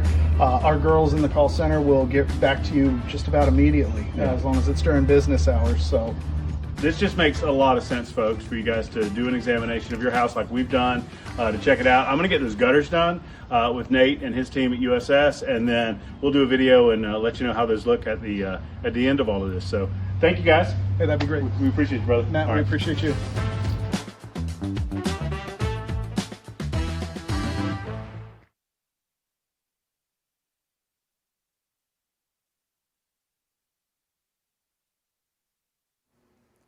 ICE makes a change after 2 deadly shootings in a week. This story and more at 1:30 on Super Talk 99.7 WTN. Now, we'll talk about that coming up a little bit. Before we do any of those things, we need to do something that's really important. Hot take, hot take, hot take Tuesday. So freaking hot. All right, Ken, you lead us off. Some of the worst advice from a well-meaning person is just follow your passion, especially if you suck at your passion, like so many people did on public access TV, including this lady. Hairdresser, hairdresser, hairdresser, hairdresser, hairdresser, hairdresser, hairdresser. Oh, she's awesome. Don't follow your passion, lady. Dulcet tones right there. Yeah. Sounds like Elvira. You know what's sad is there are people out there who were delusional and nobody told them the truth. That's Right. what I used to love. I think the best part when American Idol first came on and it was not as well known and you would see real reactions or people that were going, now everything's so staged, is the delusion that people had. Oh, yes. And other people's want to continue to keep their delusion going. Right. Like, that's why we all loved Simon Cowell. Because he would look at you and go, you suck. You should never sing again. You should apologize to everybody for even trying to sing. And I will be suing you for making me listen to that. Because you took it seriously. And then they would go out and their family would be like, no, Johnny, don't listen to him. He doesn't know what he's doing. Remember the little Asian boy that was trying to sing Shebang by... oh, yeah. Yeah, that guy was awesome. And he threw the glass of water on Simon. And then he actually got the record played. Yeah. Simon Cowell was doing them a favor. He was. He was being both entertaining and at the same time, he was doing them a favor. Look, not saying you can't work in music. You're just not going to be singing is what we're saying here. But you go, and if anybody's ever been to karaoke, there's always those people that take it super serious. You know who you are. Some of you, you're really good, and you should have followed a passion with music, and you didn't because you were scared. And others, you weren't scared, and you should have been. You should have been. Bell, what you got for us? The snooze button is what we like to refer to as a lie. It is a lie. It pretends it's going to let you sleep a little more. It pretends it's going to let you get back into that zone where you might have a nice dream, but it doesn't. It goes off 9 minutes later for the only reason in the world, because you got to get up and go to work. It's just extending your pain. It is. It's causing your pain. Not yours, Ken, or mine, because we love Mondays. Oh, well, that's right. Ken loves Mondays. We can't get enough of getting up early. Let me tell you something. I start getting ready for Monday on Sunday morning. You know what? I don't have any problem getting up early as long as I went to bed way early. Like if I go to bed around noon, I'll get up at 5 a.m. Oh, my God. He is just, and that is true. You guys have no idea. You're serious. He's one of those things where if he had, we're going to get him a Fitbit so we can follow him to make sure that's our well check. It says you're dead. He's just asleep. It says you're dead. All right, kids. My hot take is you can't trust people who can't grow facial hair. It's just not possible. Look, for whatever reason, they can't grow facial hair. They try, and that's even worse. If you can't grow it, don't try it. Like, try it once. You'll try it as a kid. You're like, I want to grow a little mustache or something. If it doesn't work, you're young. But when you get to that point where you think, oh, everybody's got I'd like to get a beard, and then you can't do it, leaving what seems to be patches and clumps of hair, like you fell into some sort of vat of Nair, just don't do it, okay? And nobody can trust you, and we recognize that. Remember Nair? Yes. Oh, yeah, that was it. And Belle, I know that you said you have facial hair. Yeah, but it's kind of... It's not raggedy. bad. Now, if you were trying to grow a big beard, we'd be making more fun of you. But I can trust you enough because you've grown some, but you're not... There are people, you know what I'm talking about. Those people out there, it's like, I haven't shaved in 8 months. You're like, whoa. Wow. You okay? Are you on something? So if you can't trust people with facial hair, and just stop it. Why is it that there's all of these systems out there to help you with the hair on top of your head? I haven't heard of one that helps you with the hair on your face. Oh. That's a good point. Can you put that stuff on your face? I don't know. It seems like if you could, they would be using that angle. Yeah, that's an interesting thing. I've never thought of that. I've never thought. I wonder if people have tried. Like that, what is it, niacin? Whatever that is they put in your dome? Niacin is a vitamin. I can't remember. Well, I don't know what that stuff is that they put on your hair, but I get it. Rogaine, that's right. Well, if it comes from China, you better get it before this governor's race is over. Yeah, you better do that. If it's made out of any kind of fresh vegetable or fruit. In her next commercial, she's going to beat a pinata to death. And talk about how she is closing up the borders. Oh, Lordy. Even though Trump took care of that when he got into office. I know, but she's doing it. She's doing everything. She's doing it all. She's fixed it. She's closing up the borders. She's going to sign executive orders. She's got everything handled. Oh, Lordy. Coming up, we'll talk a little bit about what happened in Maine, because that is a serious issue we should be talking about. More on Iran. We got some of your text messages as well. And we're also going to talk about a dinosaur. I don't know about you, but I have a sense and a feeling that Nick Cage is sitting down with his 9 agents right now going, okay, this is how much this dinosaur is going to be. How many awesome movies do I need to make this week to afford this dinosaur? Absolutely. That's what we love about Nick Cage. Nick who? Nick freaking Cage. Yeah, baby. Chad Benso, Super Talk 99.7.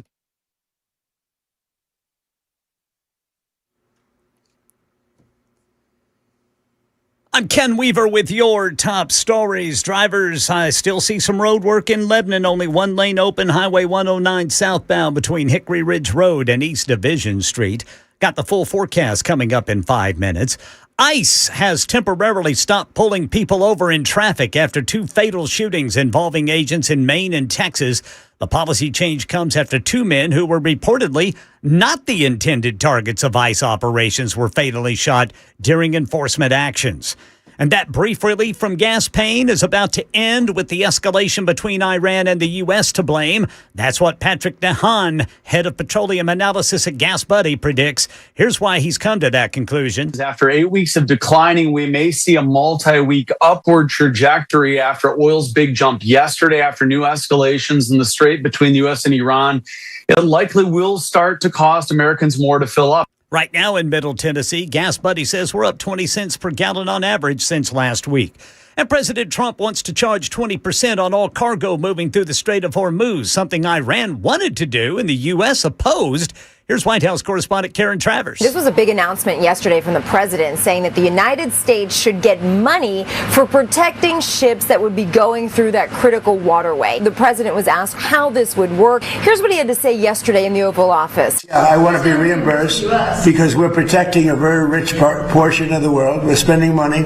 And so what we've done is we are going to be reimbursed for protection. Notable here is that this is what Iran has been saying they want to do, that they've wanted to charge service fees after this 60-day window. Here in Nashville, officials are optimistic the new federal housing law will bring more tools to Tennessee communities struggling with rising home prices and rents. Supporters like Anton Jackson, legislative chair for the Tennessee Affordable Housing Coalition, telling News 2 the law could help cities like Nashville build more of the housing needed to keep up with population growth by boosting construction, expanding finance options, and reducing regulation. It is a comprehensive bipartisan bill at the federal level that focuses on the full gamut of housing. It touches every aspect of the housing affordability crisis. Well, Metro leaders say Nashville needs about 90,000 additional homes over the next 10 years to keep up with growth and help ease housing costs. That's the latest news. Weather's next. I'm Ken Weaver, WTN News.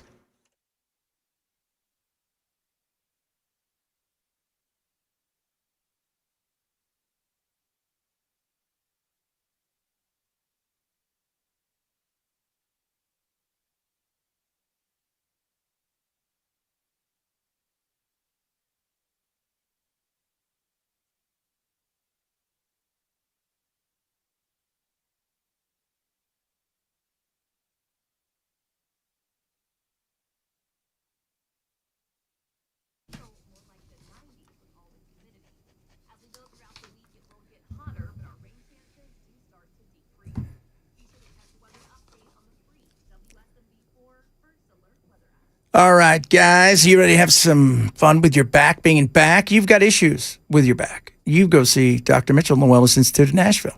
Right now, the Epic Spinal Special, $33 off. We're talking about issues with your spine. right? We know how horrible those things can be. And this is not like, I talk about some of the other stuff, in the inflammation. We're talking about real compression issues. You go see Dr. Mitchell. He's got you covered. First of all, Medical Bay 1, they've got this amazing futuristic healing machine. It's going to massage your body, and it's going to use full body lasers while all that's going on, red light ones. What that's going to do, the near infrared, it's going to add stem cell simulation for tissue regeneration, uses photons, wavelengths for the ultimate in healing. His innovation with his knowledge is second to none. That's why we love Dr. Mitchell. He's my doctor. He should be yours. $33 off the Epic Spinal Special. No surgery, no injections, no painkillers. Go to painisbad.com now, painisbad.com, or call 615-246-5009, 246-5009 for the Wellness Institute in Nashville. The guaranteed offer is the simplest, least stressful way to sell your home. You go to our website, you fill out a quick form, we set an appointment, we bring you an all-cash offer. Literally, there's no lockbox on the front of your house, there's no showings, we pay all cash, we close in as little as 21 days, stress-free. We've helped thousands of homeowners just like you sell your home the hassle-free way with a guaranteed offer from Mark Spain Real Estate.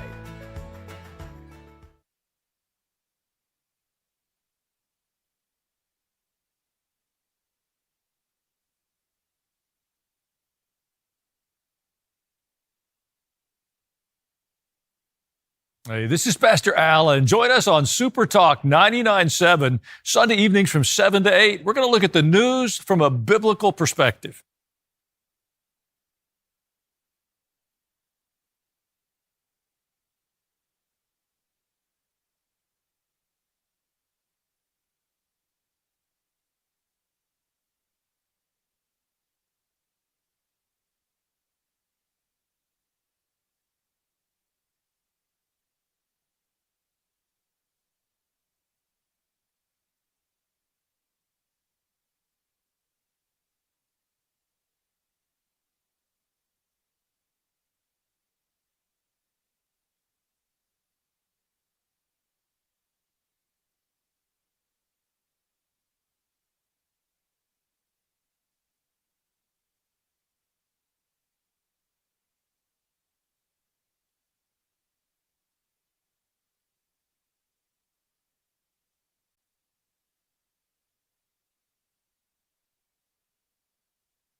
So when we were talking about facial hair, there is pills that you can take that will work on facial hair.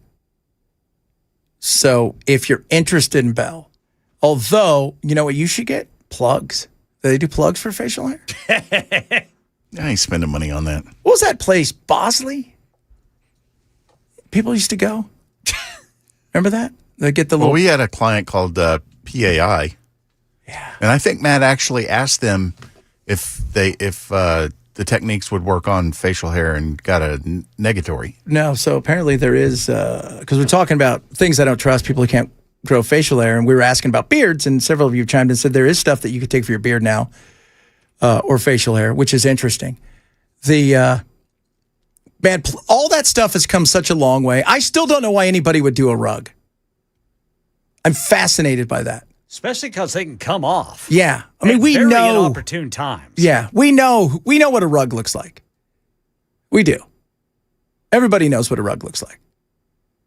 And, you know, no, I don't care what kind of, like you said, it comes off. I don't care what kind of double sticky tape you have.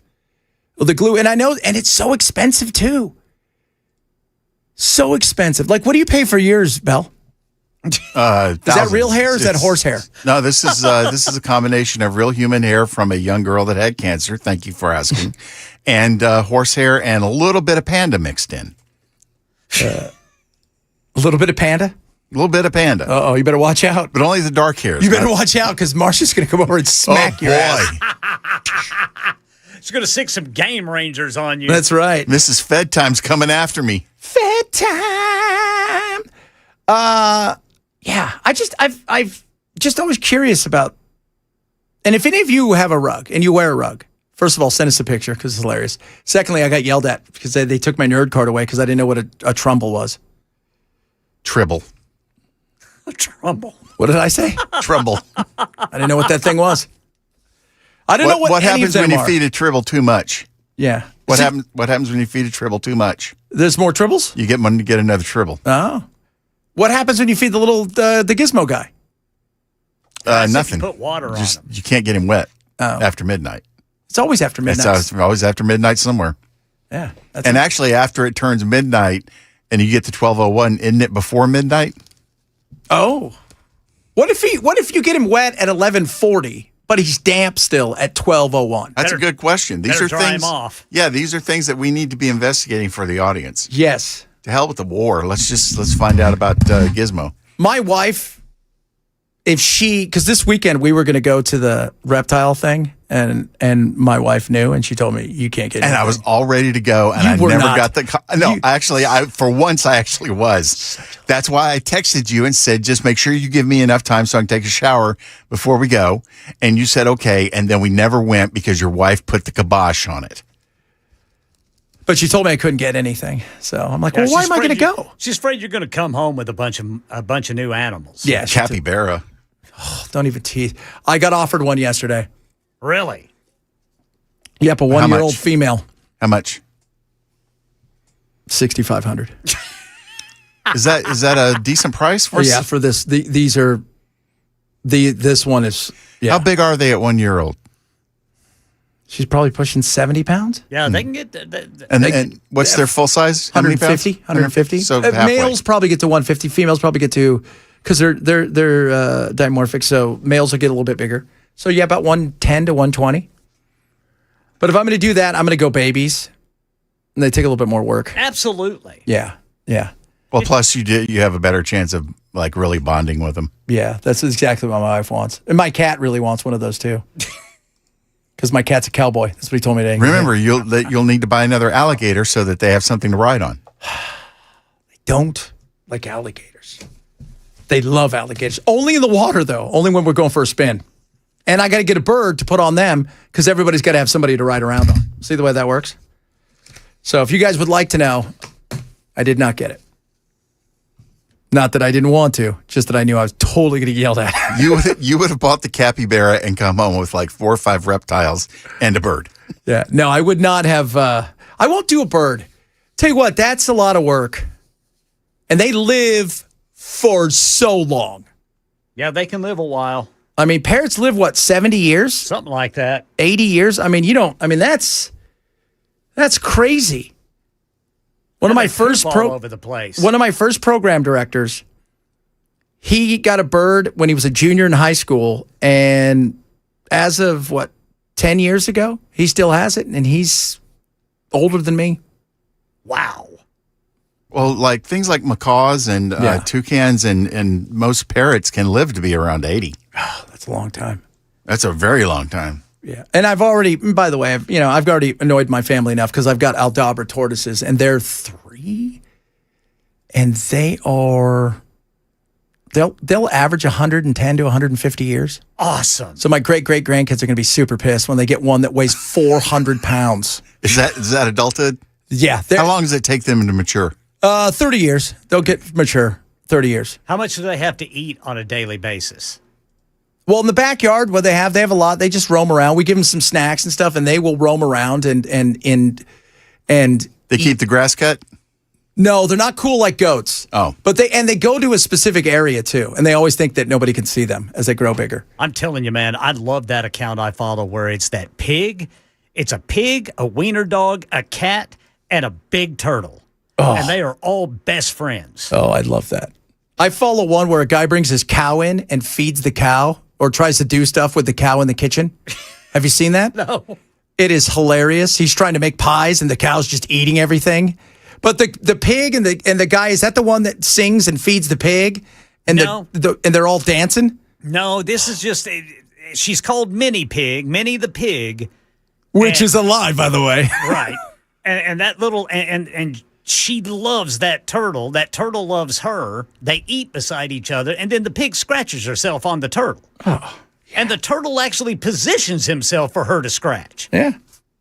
It's incredible. Yeah. There's a channel that has a guy that has a lion, and his little wiener dog hangs out in the cage with the lion because they grew up together. Yes. Yeah.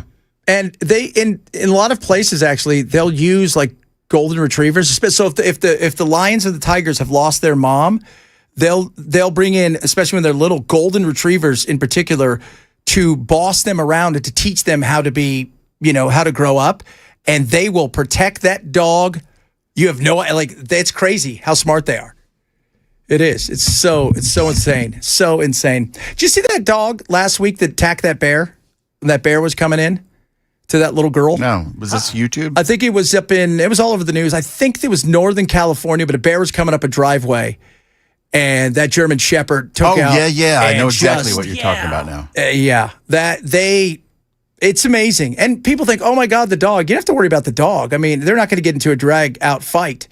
But it'll scare the bear a lot more than I think it will. Did the bear run off? Yeah, the bear ran off. I didn't see the end of the video. Yeah, he went and got some bear spray, but the bear ran off. But it kept that, because the bear was coming in. I don't think it was coming in to eat, the little kid, but it's hungry. You want to take the chance? No, I don't want to take the chance. So I do not. Do tortoises get slower with age? It's hard to tell. Mine are slow now. Actually, my sulcata tortoise, Merle, named after Merle Haggard. Awesome. He roams around everywhere at 100 miles an hour. And he still thinks he's 3 inches tall.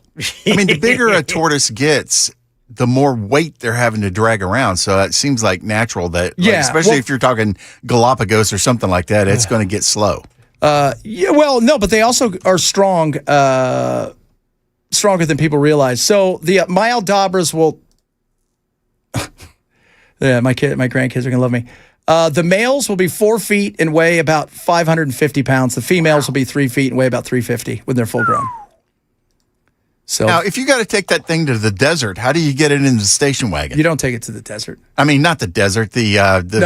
The vet comes to you. Oh. You have if you have to have an exotic vet, they're coming to you. Very rarely. What's a house call cost? I don't know. You don't have the vet come visit your pets? You know what's weird? It's hard to find a good one. Exotic ones. It is. And so a lot of times everybody kind of teach. You know what a lot of times you do is you teach yourself or you talk to other people, and then you go to vets and they'll make sure they get the medicine you need, because a lot of times they don't look after stuff like that. It's not their thing. It's not. Do you think, hey, Ken, your little, because we were watching something downstairs with the kids yesterday that it was, again, I think it was like Burbank, California. There's a little, black bear or something roaming around, and little dogs, bunch of wiener dogs, as well as big dogs, were going and chasing the bear. And I know Bowie, my little dog, would chase a bear all day. And I think Fritz would do it too. I had one that would. Little Bentley Boo, he would have done it. I don't know if Fritz would. Fritz would probably growl and bark at it. But little Bentley Boo, he would have chased a bear. Yeah. That little wiener was crazy. Yeah. Gosh, I miss him. Because little dogs don't understand size. They think we're all the same size. Well, and wiener dogs, they're aggressive. Yes. They're bred as hunters. So. And, but I don't know. Fritz is kind of a little Lord Fauntleroy. I don't think he would do that. He would growl and then jump up on me to pick him up. Really? Yeah. Oh, no. I know Red, my wife's dog, would run away. And once it realized it didn't want to be friends, because Red wants everything to be his friend. And once that, he would be, you're an enemy. Bowie, even if it wanted to be friends, he's going to make you his enemy first. And he has no idea that things are that much bigger than him. Right. Is Bowie the one that would growl at me? Yes. Okay. Yes. And so Bowie, he would always mess with Winston, my big iguana, my big rock iguana, and Winston would walk in, and I'd look, and he'd have little tufts of hair in his mouth. Like, that dog messed with me, and I bit him. Tell him not to do that again. Did the dog not learn just to leave him alone? No, he's not a very bright dog. He's not a very bright dog. By the way, it was a husky that chased that bear away. Ah, okay. Again, a dog that is... I thought they were just being judgmental about the dog's weight. Oh, yeah. Well, we've all been a little husky in our lives. That's why we don't eat fruits and vegetables. This is true. Right? Fruits and vegetables are silly.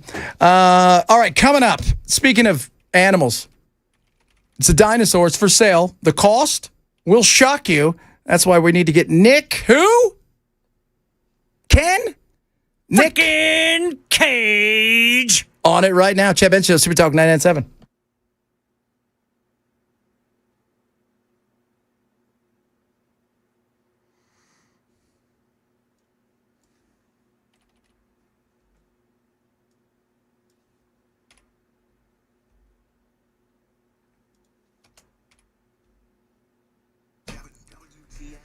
Bulwark Capital is amazing. Next week, my buddies at Bulwark are doing something awesome. Ready for this? It is a free webinar. It takes about 45 minutes. They're going to answer every question you have. It's called Market Blind Spot. So many things are going on in the market out there. People are confused about what's happening. They're going to show you what's happening and how underneath it all, there's some places that maybe you should be worried about, some bubbles that could pop. And if you're in the right position, you could do really well. If you're in the wrong position, you could pay the price for it. You do not want that. Absolutely free, 5:30 next Thursday. That's the 23rd. For my friends at Bulwark Capital Management, it's called Market Blind Spot. They're going to show you who they are, lower risk, lower cost, lower volatility, and what can they do to get you the most back when it comes to your investments and retirements. Go to bulwarkcapitalmanagement.com or knowyourriskpodcast.com to sign up today. KNOWriskpodcast.com for Bulwark Capital Management. Hey, it's Dan Mandis from Super Talk 99.7 WTN and Nashville's Morning News. I'm here with Chris from USS, United Structural Systems. He's checking out my basement, my foundation, my crawl space to see if there's anything wrong. Fingers crossed.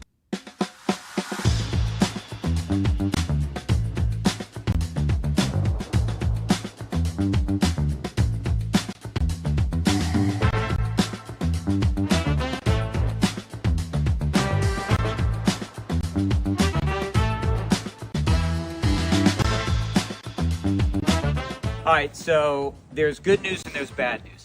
The bad news is we found some cracks in my basement wall. The good news, I've got Chris here who's going to walk me through the next steps. Yes, so unfortunately, your house has been subject to the pressure of the dirt. The hydrostatic pressure, heavy dirt pushes on foundation walls, and you've got a little bit of what we call bowing. So that wall is pushed in a little bit. We have a lifetime warranty solution for that. So we install, usually in a day or two, this can be done in most situations. We install carbon fiber straps, which keep the wall from moving inward at any point in the future. It's a lifetime warranty for anybody that ever owns this house. So it's a quick and routine thing that we do, but it yields some long-lasting benefits. It's a great selling point if you want to sell your house. Absolutely. Good thing about our warranties is they're not only transferable, like the contract says, they're automatically transferred when you sell your house. So you don't have to sign any paperwork or even send us an email saying that you sold your house. Warranty would transfer to the next owner.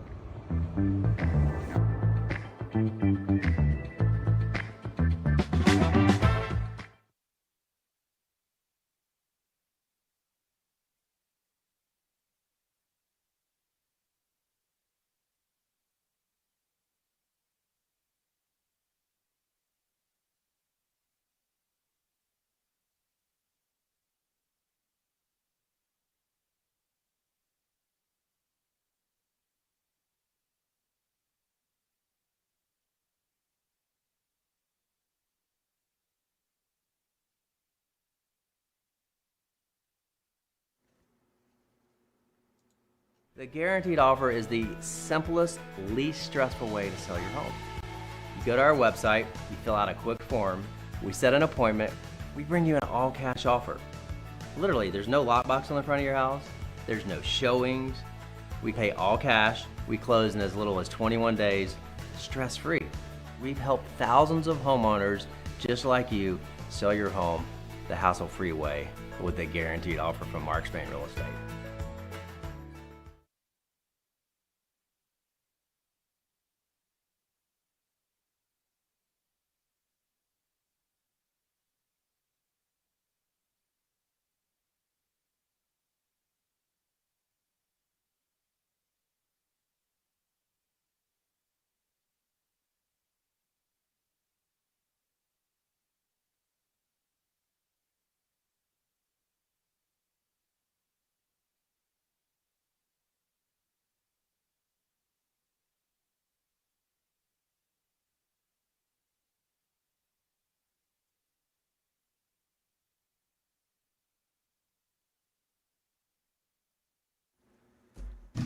Policy changes after 2 deadly shootings involving ICE agents within a week. That story and more coming up at 2 on Super Talk 99.7 WTN. Yeah, we're going to talk about that. We'll probably do it next hour. So, his name is Gus. He is a Tyrannosaurus Rex, a T-Rex, a full, every bone in your body, best specimen T-Rex. Went up for sale this morning. Is Nicolas Cage selling him? Or no, Nicolas Cage wants to buy him. He would probably want to buy How it. much? 15 million? 20 million was where they thought it would go. It got to $50 million. Man. So complete specimen is it's, very rare. It's, I mean, as complete as where you look at it, you know what it is. I mean, this is not a bone. This is not a hip bone. It's got 61% of everything it needs. It is one of the most complete specimens anybody has ever found. It passed the Stegosaurus that Ken Griffin bought. That's the hedge fund billionaire. Yeah. Somebody's got $50 million, isn't spending Nicolas Cage would. He would spend, if he had $50 million, he'd spend $50 million on. He'd live in the dinosaur. Well, he's got like a dinosaur room, right? Yes. Remember he got into that bidding war with Leonardo DiCaprio over like a thigh bone. Yeah, that's right. That is so awesome. This thing is huge. So 183 fossil bone elements, 61% complete bone count, 38 feet long, 13 feet tall, has a skull length of 54 inches, making it one of the largest on record ever found. How awesome is that? So it breaks the other record. Stan was the last T-Rex sold. He sold for $31.8 million. Gus here sold for the solid $50 million. Gus. And who bought it? Probably somebody who wants to launder money, I would assume. I'm assuming that's who buys stuff like this. That money's clean. Is that a veiled reference to Bezos? No, that's just anybody. It's like people who buy art for $250 million. You know who they are. Well, they're laundering money. That's who they are. I mean, that's insane. So, and now they said because of this, there were a lot of people that have been contacting Sotheby's who have dinosaur bones, Eddie Murphy, and they put a dinosaur bone in your butt. But they said that there's a lot of interest in, now that when you see, look, if you're at home and grandma and grandpa has, some small little thing that that you're going to be able to sell for $8 million. I love grandma and grandpa, but bye. Yeah. Yeah, So this is awesome. Man, that thing is so incredible. Now for $50 million, somebody brings that to you, right? I don't want to have to pay for it myself. I just spent $50 million on the damn thing. You can't bring it to my house? You've got to deliver it. You've got to pick it up and transport it yourself. Yeah, it's like with the buyer and the seller's commission. You're responsible. How would you transport that thing? That's my, how do you transport it? Who do you trust to transport it? In boxes. They're not going to send it to you. Yeah, but who do you trust on top of that? Well, you don't tell them what they're carrying, but you insure it. Yeah, you have to totally insure it. You would be curious as to wonder if they're transporting something else. They're like, what's in there? Is it drugs? Yeah. Nope, it's a giant dinosaur head. Somebody get me Nick Cage. Drugs. Nick Cage is always trying to go out there and get steal the Constitution. He should be going after dinosaur bones. Yeah. I'd watch that. He's trying to save the Constitution. No, he's trying to get dinosaur stuff. That should be his new movie. Nick Cage gets dinosaur stuff. Freaking Cage. All right, guys. Coming up, hour number 3, we'll talk a little about what happened in Maine because they're making a little bit of a move here. The old DHS, Tom Homan and everybody. We'll talk a bit about that. Iran, a bunch of other good stuff on the way. Hot take as well. Chad Benson, Super Talk 99.7.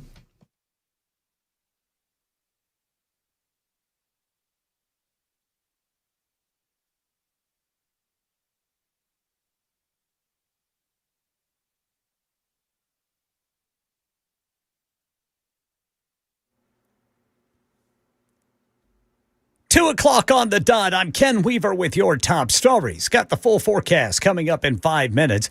Federal immigration officers have been told by the Trump administration to stop pulling people over in traffic after 2 deadly shootings involving ICE agents in the past week, Maine and Texas.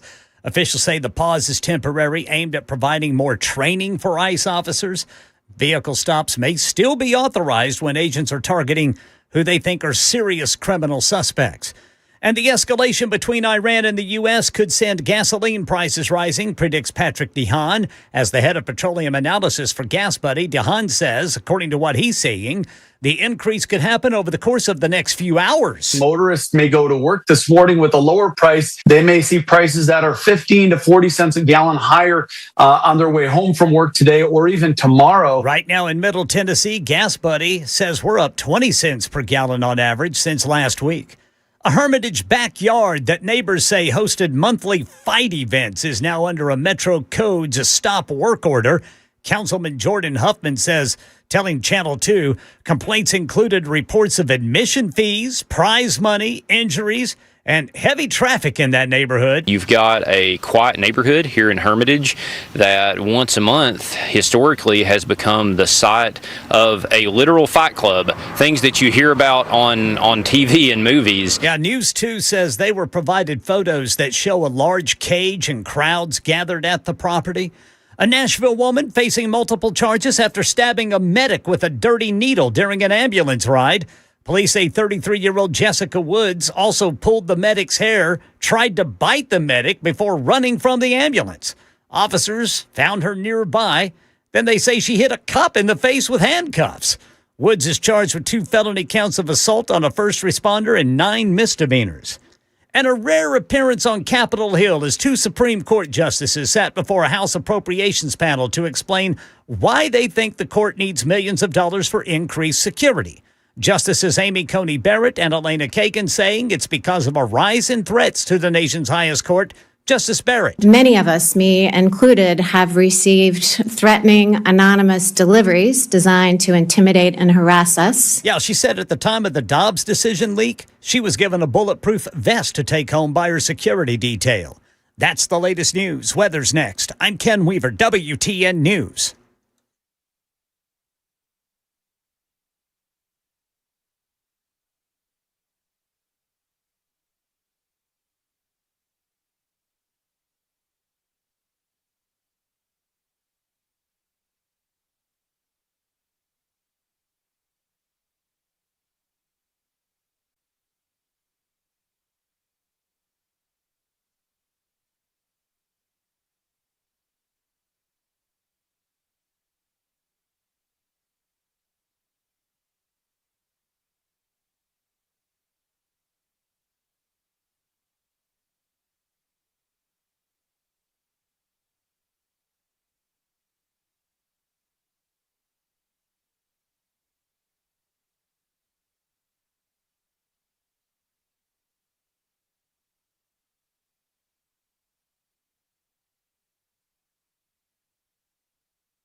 What is up? Happy Tuesday, everybody.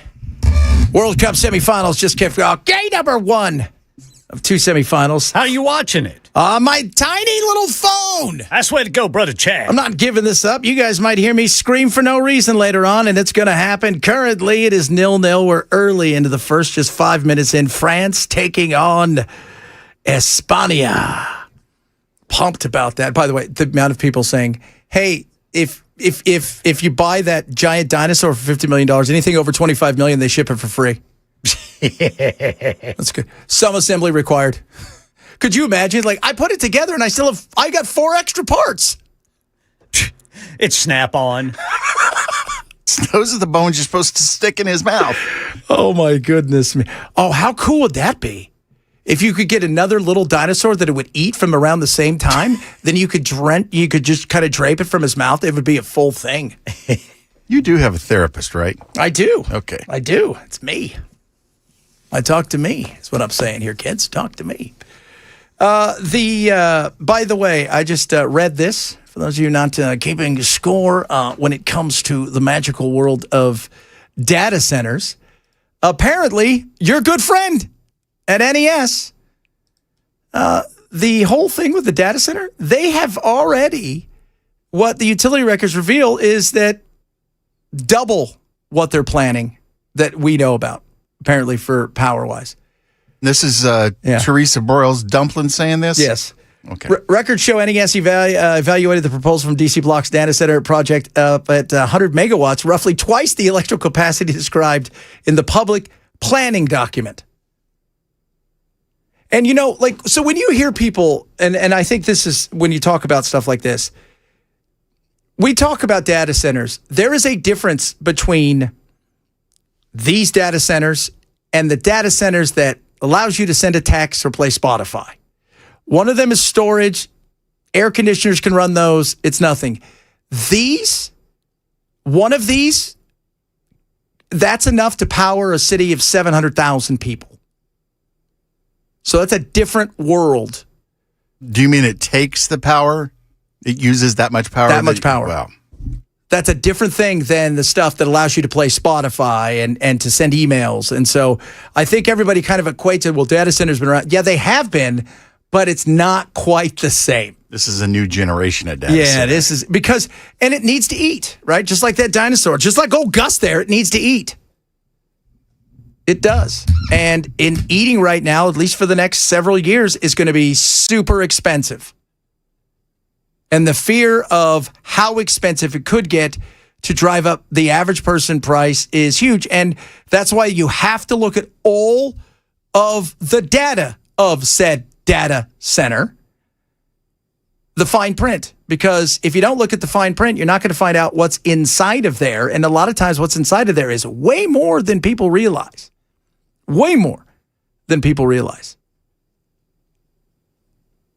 And are they going to have first priority when it comes to if we're going to have the power down because, it's overloaded? Are they going to get first priority?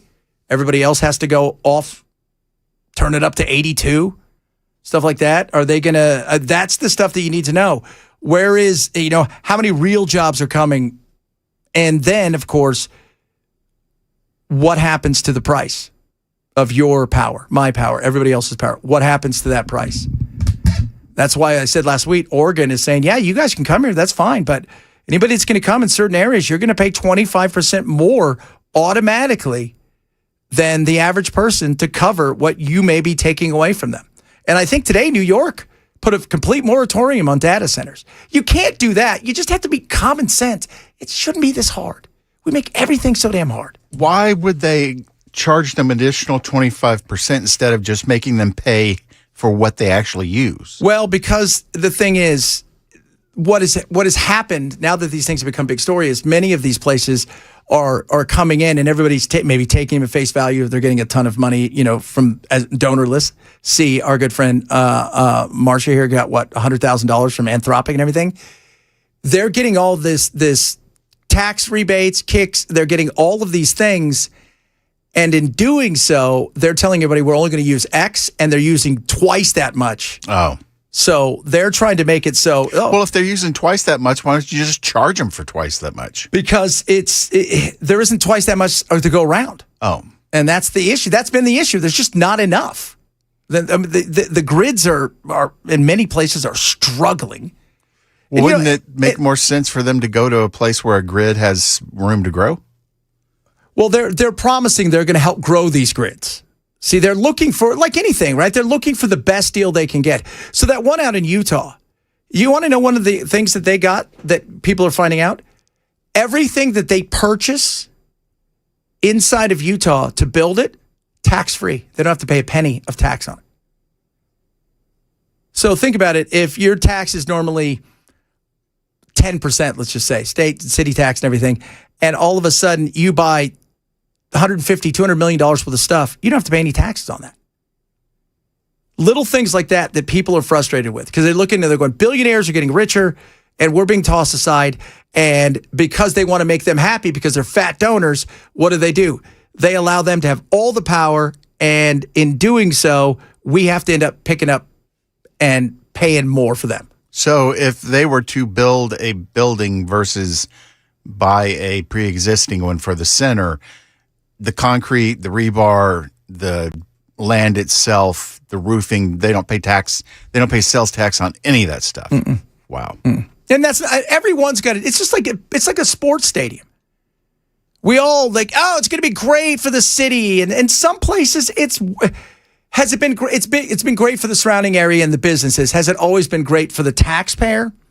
You can debate that, but they're all trying to get everybody to come there, and they're bidding on these things, big time. So, Chad, if we have plenty of power for data centers, could we get our damn incandescent light bulbs back? You don't Seriously. like barely being able to see? Oh, God, that drove me crazy. It did. Doesn't it drive you crazy? Chad, it depends on whether or not we're having to use the AI data center electricity to shoot lasers at aliens. Oh, that'll be fun. But the data centers, for all of the negativity, and there's a lot of it out there because it's a cost. You and I think about today. We're not thinking about tomorrow when it comes to, we're thinking about gas prices going up and how am I going to fill up my tank and pay for this, that, and the other. We're not thinking, okay, several years from now, it's going to solve its own problem eventually, as well as many other problems that we may have, as well as putting everybody out of work. So it's a win-win. It's a win-win. I'm kidding. Kevin O'Leary was on the Glenn Beck show today. How about that? Was exciting. He explained data centers perfectly. Just to let you guys know, I have, straight from the horse's mouth, he's been caught out BS on numerous occasions, including calling out those girls saying that China put him up to it. And I love Mr. Wonderful, by the way, Kevin O'Leary, but he is making a crap ton of money off this. And, straight from the horse's mouth, this is what my other company does. Bell, you've seen all of our cool stuff. This is what we do. So, and the data centers are, think of it in the gold mining days for a lot of people, is the money was made in what? Selling the axes and the picks and all that stuff. So that little trailer that you showed me for the animated TV show, can you make that on a personal computer, or do you have to? No. How do you? What is your source of computing then that you guys use to make that? Well, we have some areas where we have our own servers and it eats up a lot. But on top of that, we use like everybody else. We have different AI that we've produced and we have partnerships with. But Okay. it cost us and it eats up a lot. Like my uncle will joke with us. He's like, dude, you have no idea. Like that could have powered a whole village for like a month to make that 30-second cartoon. Wow. But it'll get better. Everything's going to get better. Over time, it will get better. So you have to weigh it, and you have to weigh the good and the bad and the cost. Because if you don't have to pay it, people are like, oh, I don't care if I have to pay an extra $20 for this or $30 for that. You will if all of a sudden, listening to people, one of the things that wasn't talked about is the water usage. People are looking at their water usage going, well, normally I paid $40 a month. Now I'm paying $220. That's insane. So little things like that, kids. Little things like that. Get your text message in. We love hearing from all of you. I say we send let an army of homeless people downtown to immerse copper wiring in these data centers. No, I don't think so. Let me tell you something, though. Not so much the data centers, and I don't want to see anything crazy happen with that. Those flock cameras, by the way, just about everywhere are getting bombarded by people going and tearing them down. There was another one, was it yesterday, where they went and they tore them down. They painted happy faces all over them, stuck American flags back in them, because it's another situation where people are worried about being spied upon. Well, government never goes beyond the pale. No, so. And already, by the way,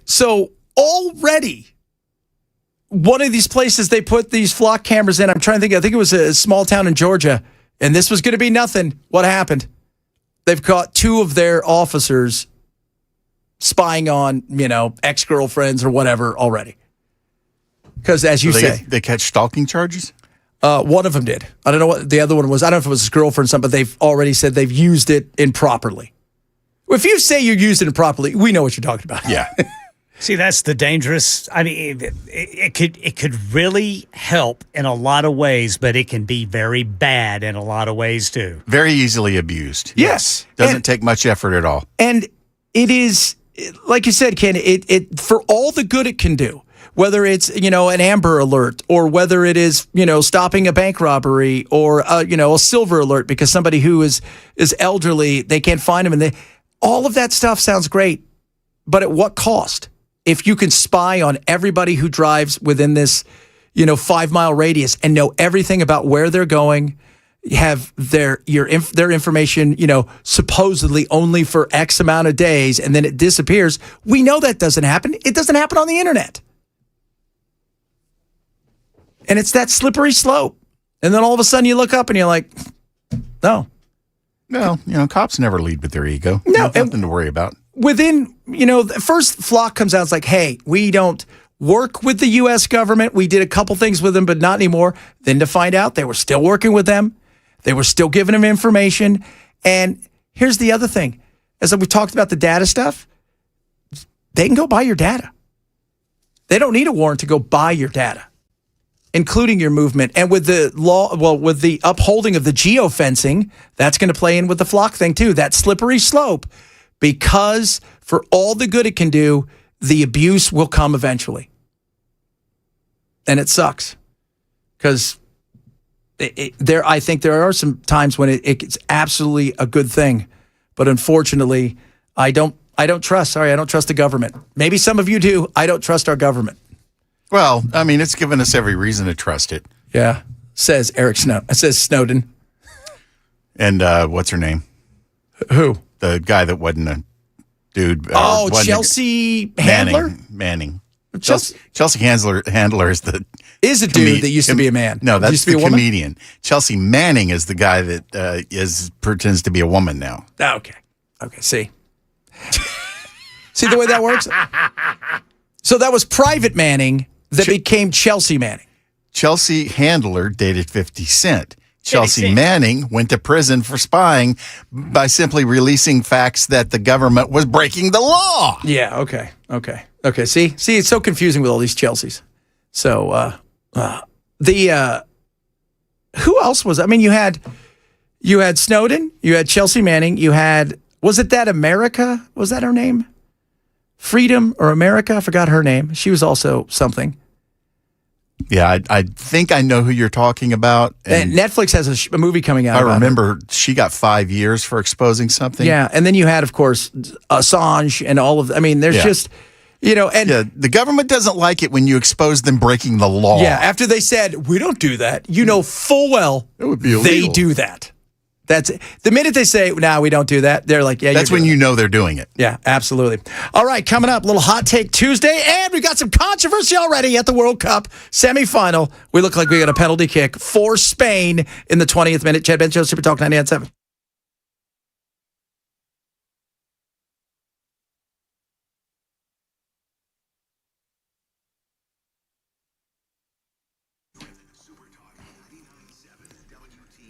Relief Factor is amazing. I take it every single day. It helps with my aches and pains in my joints and my muscles. The number one cause of aches and pains is inflammation. And it gets on you and it kicks your butt, and Relief Factor fights it from the inside out. It does. And many people that I talk to said, I'm going to try it, Chad. George was one of them. He's been a listener for years. No, I'm going to try it, Chad. Kind of the skeptical, which is totally fine. He said within 2 weeks, his knee went from being bloated and fat and really tough to bend to almost back to normal. Now he feels great. And that's what it does. It fights inflammation from the inside out. It doesn't mask any of that stuff in the pain. It goes after it and it wins. I want you to try it yourself. 3-week quick start, just $17.76 right now. You can get it by going to relieffactor.com, relieffactor.com, or call 800-4RELIEF, 800 the number 4RELIEF for Relief Factor.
Drivers in Lebanon, road work, still only one lane open. Highway 109 southbound between Hickory Ridge Road and East Division Street. Another day of strikes between the U.S. and Iran, and Immigration and Customs Enforcement temporarily changing one of its most common enforcement tactics. These stories and more coming up at 2:30 on Super Talk 99.7 WTN. All righty, every single Tuesday, we truly break it down like it is hot. Hot take Tuesday. So freaking hot. All right, little hot take Tuesday. My hot take today is never trust a human being, male, can't, as an adult, not a child, grow facial hair, but makes an effort to grow facial hair, tries to grow facial, doesn't shave for months, and yet you think, did you shave today? You can't trust that person. The person's untrustworthy. I'm sorry. I know it sounds horrible, but it is. Now, if you are, and I'm talking about people who are really trying, like they're making that effort. And you know what I'm talking about. You've seen them. They got patches all over their faces. They're trying. They got the little patch of, no, don't, you can't. Just shave it off and just embrace your youth and realize you can't be a man. That is my hot take. And we found out last hour we found out you can take that. There is stuff for you if you want to grow facial hair, like some sort of growy, some growy stuff, not weed, Don't do weed, but some stuff that you can grow like I don't know what the hell, Rogaine. There's like special stuff for facial hair. If you would like to do that, that's fine. Testosterone is another thing I've heard. If you do the weed, I would like to let you know that there's a possibility we're going to start to need to double up on wood chippers. Oh, yeah. Because if you do too much weed, then the wood chippers are going to be out there, and then you've got too much hair, which is going to clog my wood chipper up. Cleaning a wood chipper it's work. It is work. You don't want that, kids. You don't want that. No, sir. All right. What do you have for us today, Ken? Some of the worst advice from a well-meaning person is just follow your passion, especially if you suck at your passion. Yeah. Just think about all the folks on All Access TV back in the day, like this little ditty. Hairdresser, hairdresser, hairdresser, hairdresser. That's one of my favorite videos. She also sings the theme to the movie Arthur in another one. Are you like, once in your life you find someone who brings you... That one? It's interesting, too. Not Christopher Cross. What's your name? Not Christopher Cross. So she's a yacht rock fan. Apparently, I don't know where this hairdresser song comes from. Probably shampoo. But I like the part where she... That's so funny.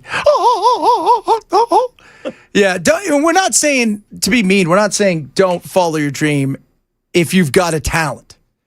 We're saying if you absolutely 100% suck at life. Yeah, it's like don't encourage somebody to do something that is going to cause them to fail miserably. Yeah, but what if it's their passion and they get so focused on it, they actually get really good at it?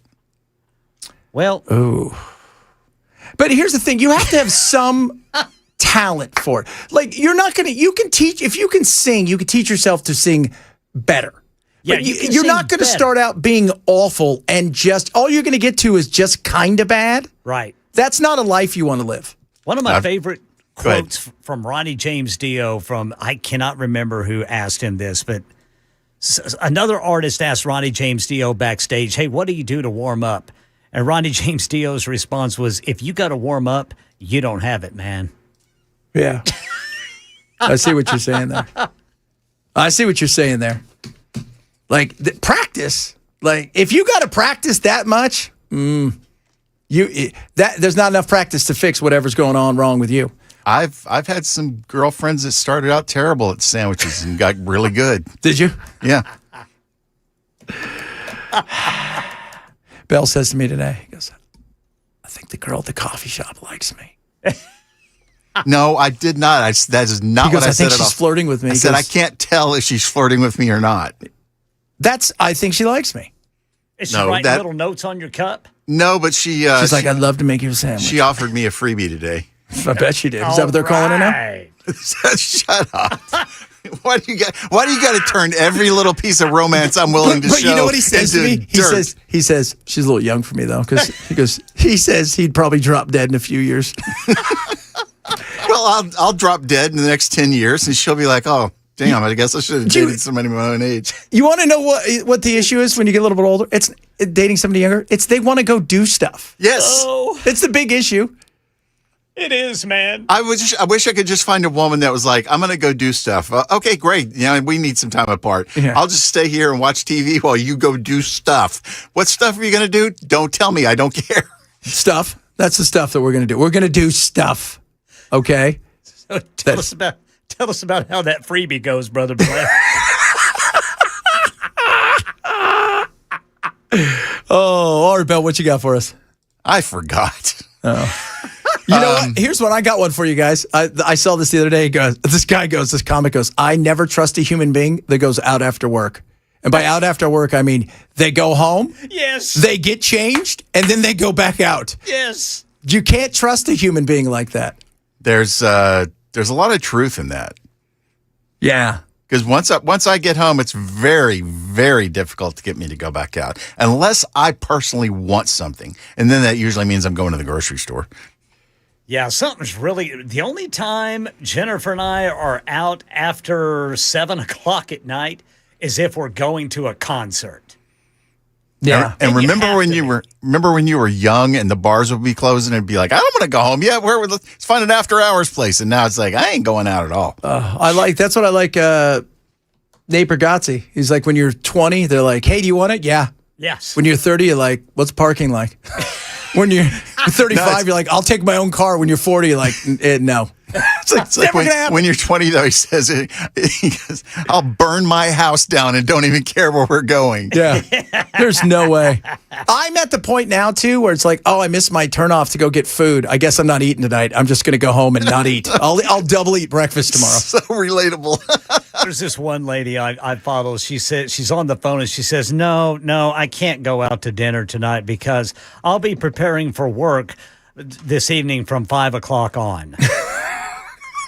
Or no, preparing to wake up tomorrow morning to go to work from 5 o'clock. That's a good thing. That is. That's all of us. You get older, you guys understand what it's like. You know what? Is, man. Dinner sounds good. You know what else sounds good? Me grabbing a little snack on the way home, sitting on my couch, watching something I want to watch and doing nothing. You know what sounds even better? What? Calling your wife and saying, hey, can you order DoorDash for me? Yeah. I've done that a few times. Absolutely. I don't know if you're aware of that. Maybe I've done that a few times because I'm not allowed, much like I wasn't allowed to buy a giant capybara, I'm also not allowed to have my own app on the phone. Because I would have no groceries. It forces me to get groceries. And quite frankly, the only reason I go get groceries sometimes is because I know I need to get food for the cat. I think your wife is definitely the reasonable one of the two. Maybe. She's like, are you sure? I'm like, honey, are you sure we don't need a 200-pound guinea pig? Because I think we do. I think we do. Coming up, talk a little bit about what's going on in Maine. Bunch of other good stuff on the way. If you missed the show, we always say, shame on you. Make sure you grab that podcast. Chad Benson, Super Talk 99.7.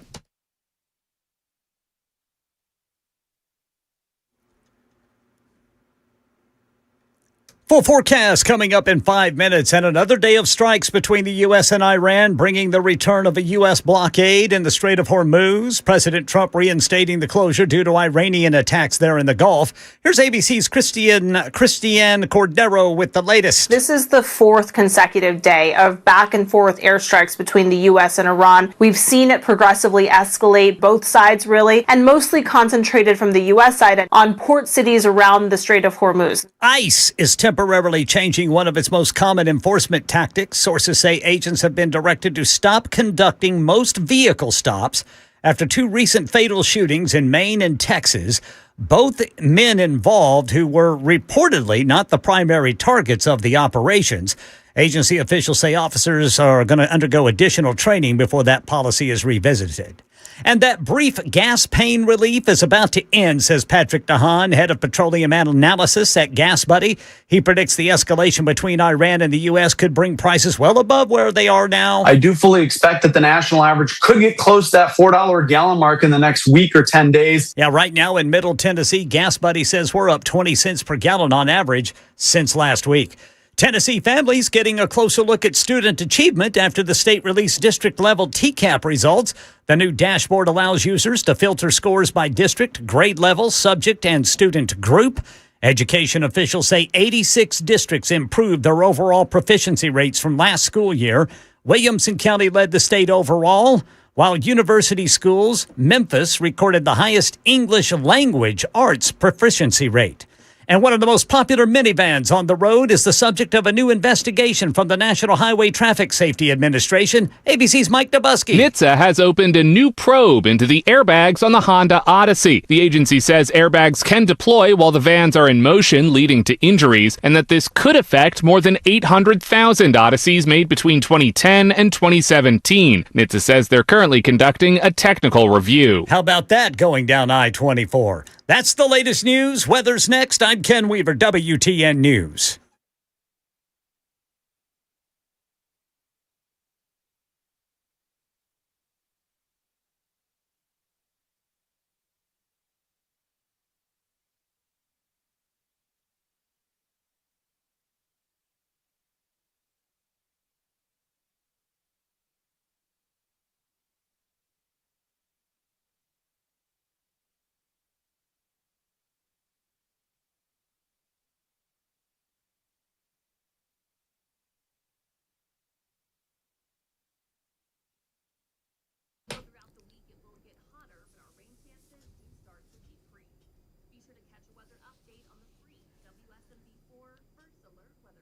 All right, my friends.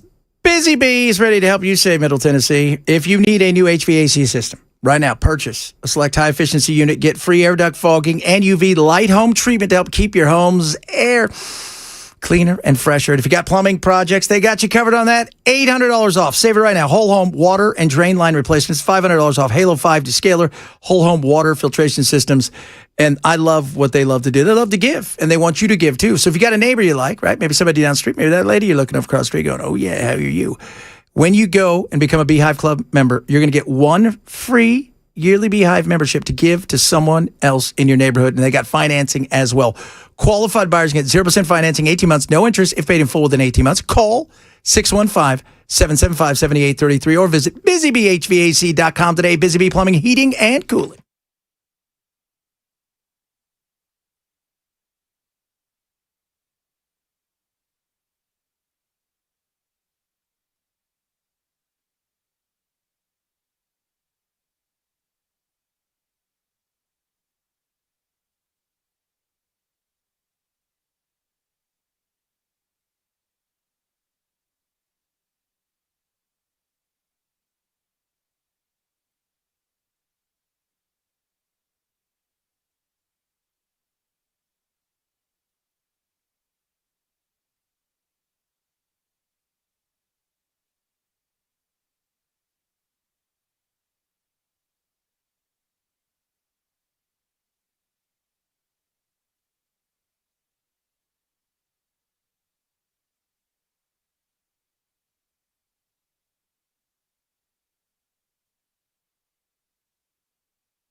All right, guys.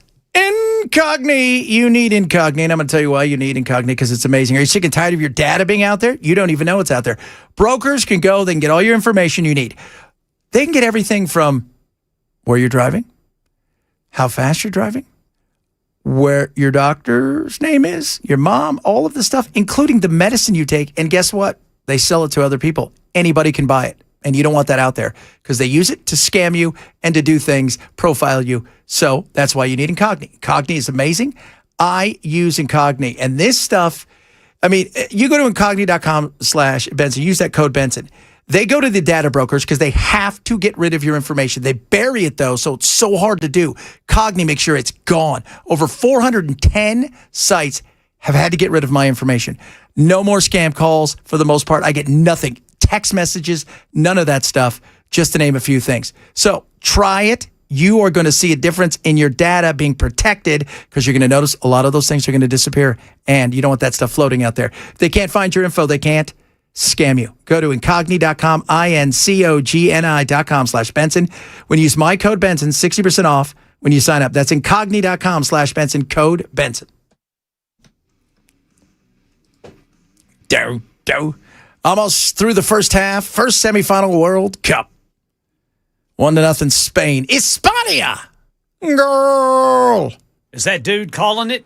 He's calling tomorrow's game. All right. Because Argentina says, Argentina! Did Spain score off of a penalty kick? Mm-hmm. They did. Lamal Yamil, the young kid who just turned 19, got kicked in the hip. And they gave him a penalty. And they put it away. 1-0. France has had a few opportunities, and one of their better players got injured, so he's out.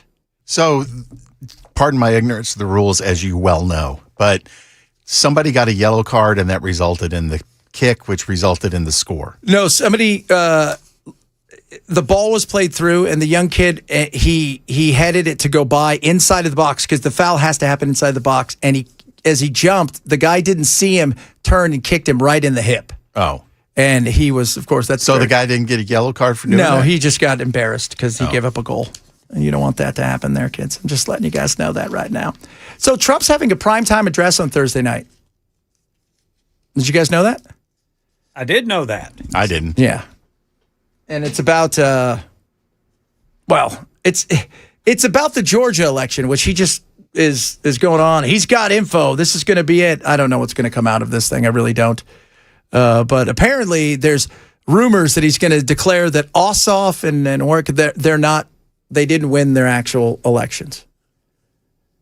And so I don't know if that's true or not. Don't know what's coming. Just know that is going to happen supposedly Thursday night. Could change. You never know. So we'll find out. We'll find out what's going to happen there. So in Maine yesterday, there was a shooting. 26-year-old. We were talking to somebody who is from there, who works here with us, and talking about, it was crazy because, he says this kind of stuff doesn't happen in Maine. And the guy had a green card. He had a Social Security card. He had a work visa. He was allowed to be in the country. Originally, they didn't think he was. And DHS came out and said, hey, this was not the guy. And so we don't know all of the info because there's no cameras. There's no cameras. They didn't have body cameras on. You had in Mexico last week another situation where they killed a man who's been here for 35 years. And they decided today they're going to pull back on these things. Because both of them, and look, whether or not these people, because it's always the same, somebody got run over. They tried to run us over. We don't know because there's no body cameras. And, eyewitnesses, by the way, are the worst witnesses. That's statistically proven. Proven over and over again. So they are awful at, and they talk about how they're not good witnesses because they make things up. They forget things. There's a lot of reasons why they're that way. So when you're under stress, you remember things incorrectly. Mm-hmm. And the other thing is too, let's just say that they said, hey, these guys dragged this guy out and shot him. I'm not saying that, but that's what it looked like to me. That's what it looked like to you today. But what happens in 6 months when you got to come back, and then a year, and then it's a stress. You forgot all about it. Things change. So that's a tough situation there. But they are going to now pull back on those. And one of the things that I look at this and I think is an issue is the fact that it seems that a lot of times they target people for removal, and those people don't live at that address or they don't work in those places, and it's been a while. It's like their information is so old. But they're also looking into the fact that, there's been more than a few issues that need to be, Tom Homan is not happy about this. I can guarantee you that. Tom Homan wants to be like a sports referee. He's there, but you never talk about him because nothing's happening under his watch that you need to know about. That's what you want. And that's not happening right now. And so Mark Wayne Mullen and them have decided for a while they're going to pull back on the pursuit and pulling cars over. And,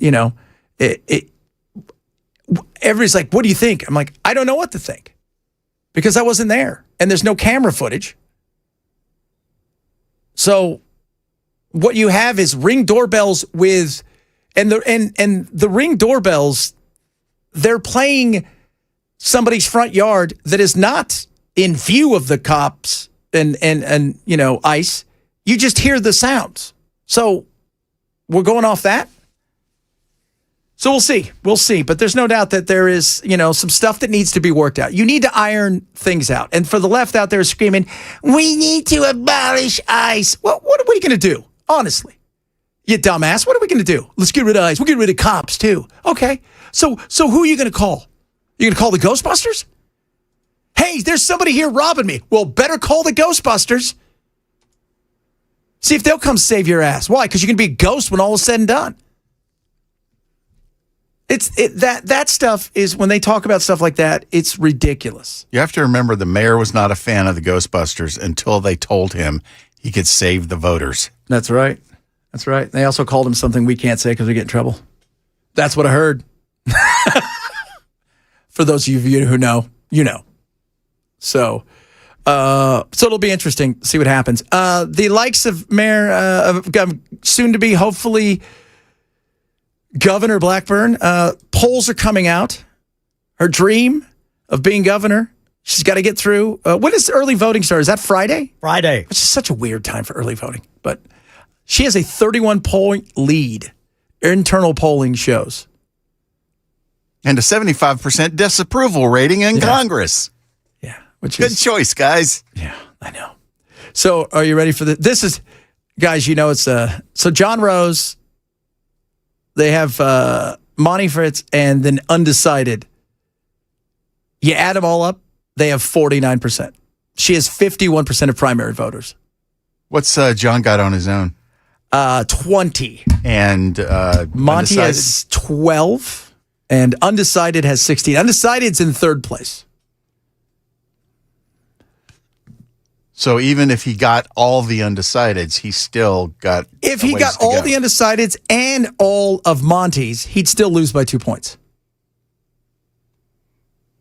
I mean, that's, you know, I mean, that's pretty huge. Now, last year when they were doing this, prior to everybody throwing their hat in the ring, she was leading by 42 points. But it's not like it's cratered. If she's down in that 10 level, 15, then maybe you could start thinking, okay, I might have to debate. But at 31, she knows she doesn't have to. John's got to amp up that that ad of her refusing to answer questions. And you got to, I mean, at this point, I don't even know what you're going to do to make up 31 points. Well, that's true, but at the same time, we've all seen situations where one little thing can turn everything around and flip it all on its head. Yeah,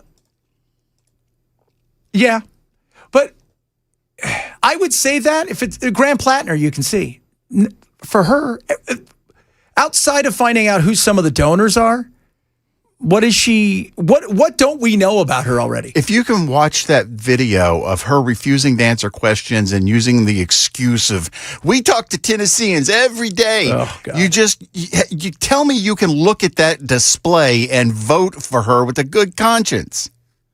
Yeah. It's an embarrassment. Pardon me, let me be more specific. She's an embarrassment.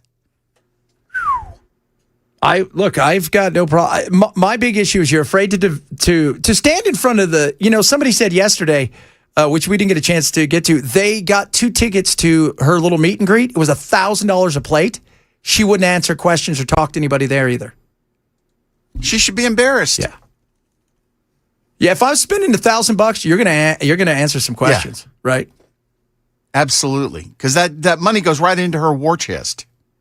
And yeah, you've got to answer some questions. I'm supposed to donate to your war chest, but you don't have time to answer my questions about how you're going to spend the money and what you're going to do to promote yourself? Get out of here.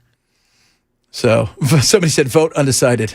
The candidate you can trust. I just write myself in. I'm voting Giant Meteor. Giant Meteor always does a good job of taking away some votes from the leader. Let me show you guys when we talk about Marcia. I've had no support for Marcia. This is 3 times we've talked a bit about her today, but twice we've talked about her in detail. Do you know what we have had? I'm voting for Jerry Green if she's the one that wins the primary. Out numbers, I'm voting for Marcia by a lot. That's how much. And so my question is, who are you? Again, what's John Rose and them going to do at this point in time? One of them, they need to come together and go, look, if we're not going to win this, one of us needs to get behind the other one, and we need to throw everything out to at least make it a race. Yeah, and without a doubt. Without a doubt. We'll see. All right, coming up, Matt is here. We're going to wrap it up on this beautiful Tuesday. Chad Benson, Super Talk 99.7.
Happy Tuesday, everybody. We're wrapping it up. We got Matt in studio. What's happening, brother? Hello.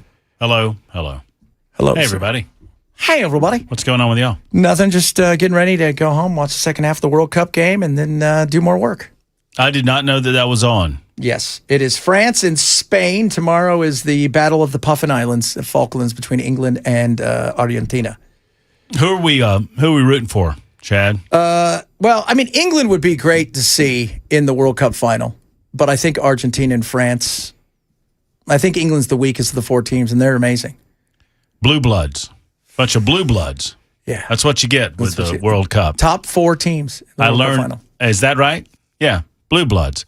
I've learned that, what were there? There's like 8 teams that have won the World Cup. Yeah. Is that right? Mm-hmm. Look what I learned. Look what you learned. Look at you. You're knowing stuff. I'll keep that in mind for 4 years from now. There you go. There you go. Or the Olympics, because we're going to have the Olympics here, too. They used to count the Olympics as the World Cup. So Uruguay has won like 4 World Cups because of the Olympics, because they didn't have the World Cup before that. Oh, I see. Yeah. Well, World Cup started, in the 20s, 30s? 30s. Sometimes. Yeah, sure. So what are you talking about today? What exciting thing you got going on? We're going to talk about the police officer involved shooting in Maine with the Immigration and Customs Enforcement. I find it very intriguing that liberals like to pick and choose when they get outraged about police-involved shootings or shootings generally speaking. So we'll talk a little crime and punishment there. Obviously, the silly season in the election process of our governor and various Congress people. I think I've come to a conclusion, and I'm going to discuss it. I'm not. I don't know how all this plays out. I don't think I'm voting for people that don't debate. And that's just me. I'm not telling anybody what they need to do in their lives. The only way that we can solve this is if we, the people, choose individually and then ultimately collectively to say, you know what?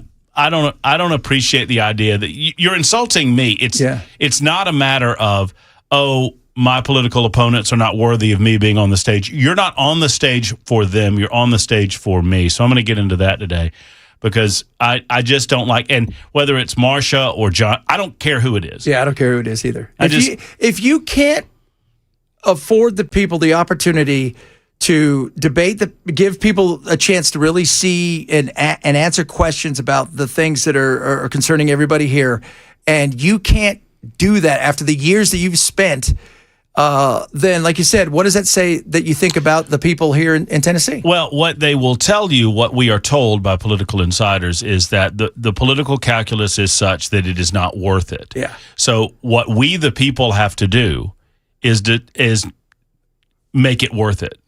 And the only way to do that is to prevent them from being elected based on their decision not to debate. Yeah. By not voting for them. Yeah. Right? So I don't disagree that they're right, that if you're 30 points up, you say, it's not worth it to debate. Well, I suppose you're correct if you still get elected.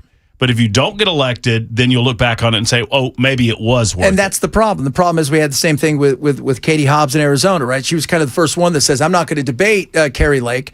And because she didn't debate Kari Lake, she ended up winning. And everybody's like, well, why, if you're ahead, why break something?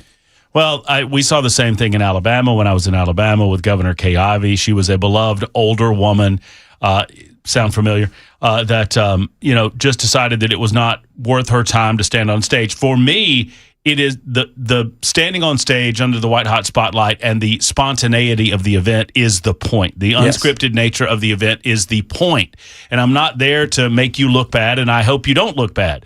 But you are a part of a job interview. And I'm the boss. And it's a job interview that you're asking us to give you the job and give you a vote to hire you. So if you're not willing to answer questions, imagine going to a job interview. You're like, well, I'm not going to answer that because I'm talking to everybody all the time. And that doesn't mean that I'm endorsing any particular candidate or whatever. I'm just kind of tired of this concept because you're seeing it more and more and more of these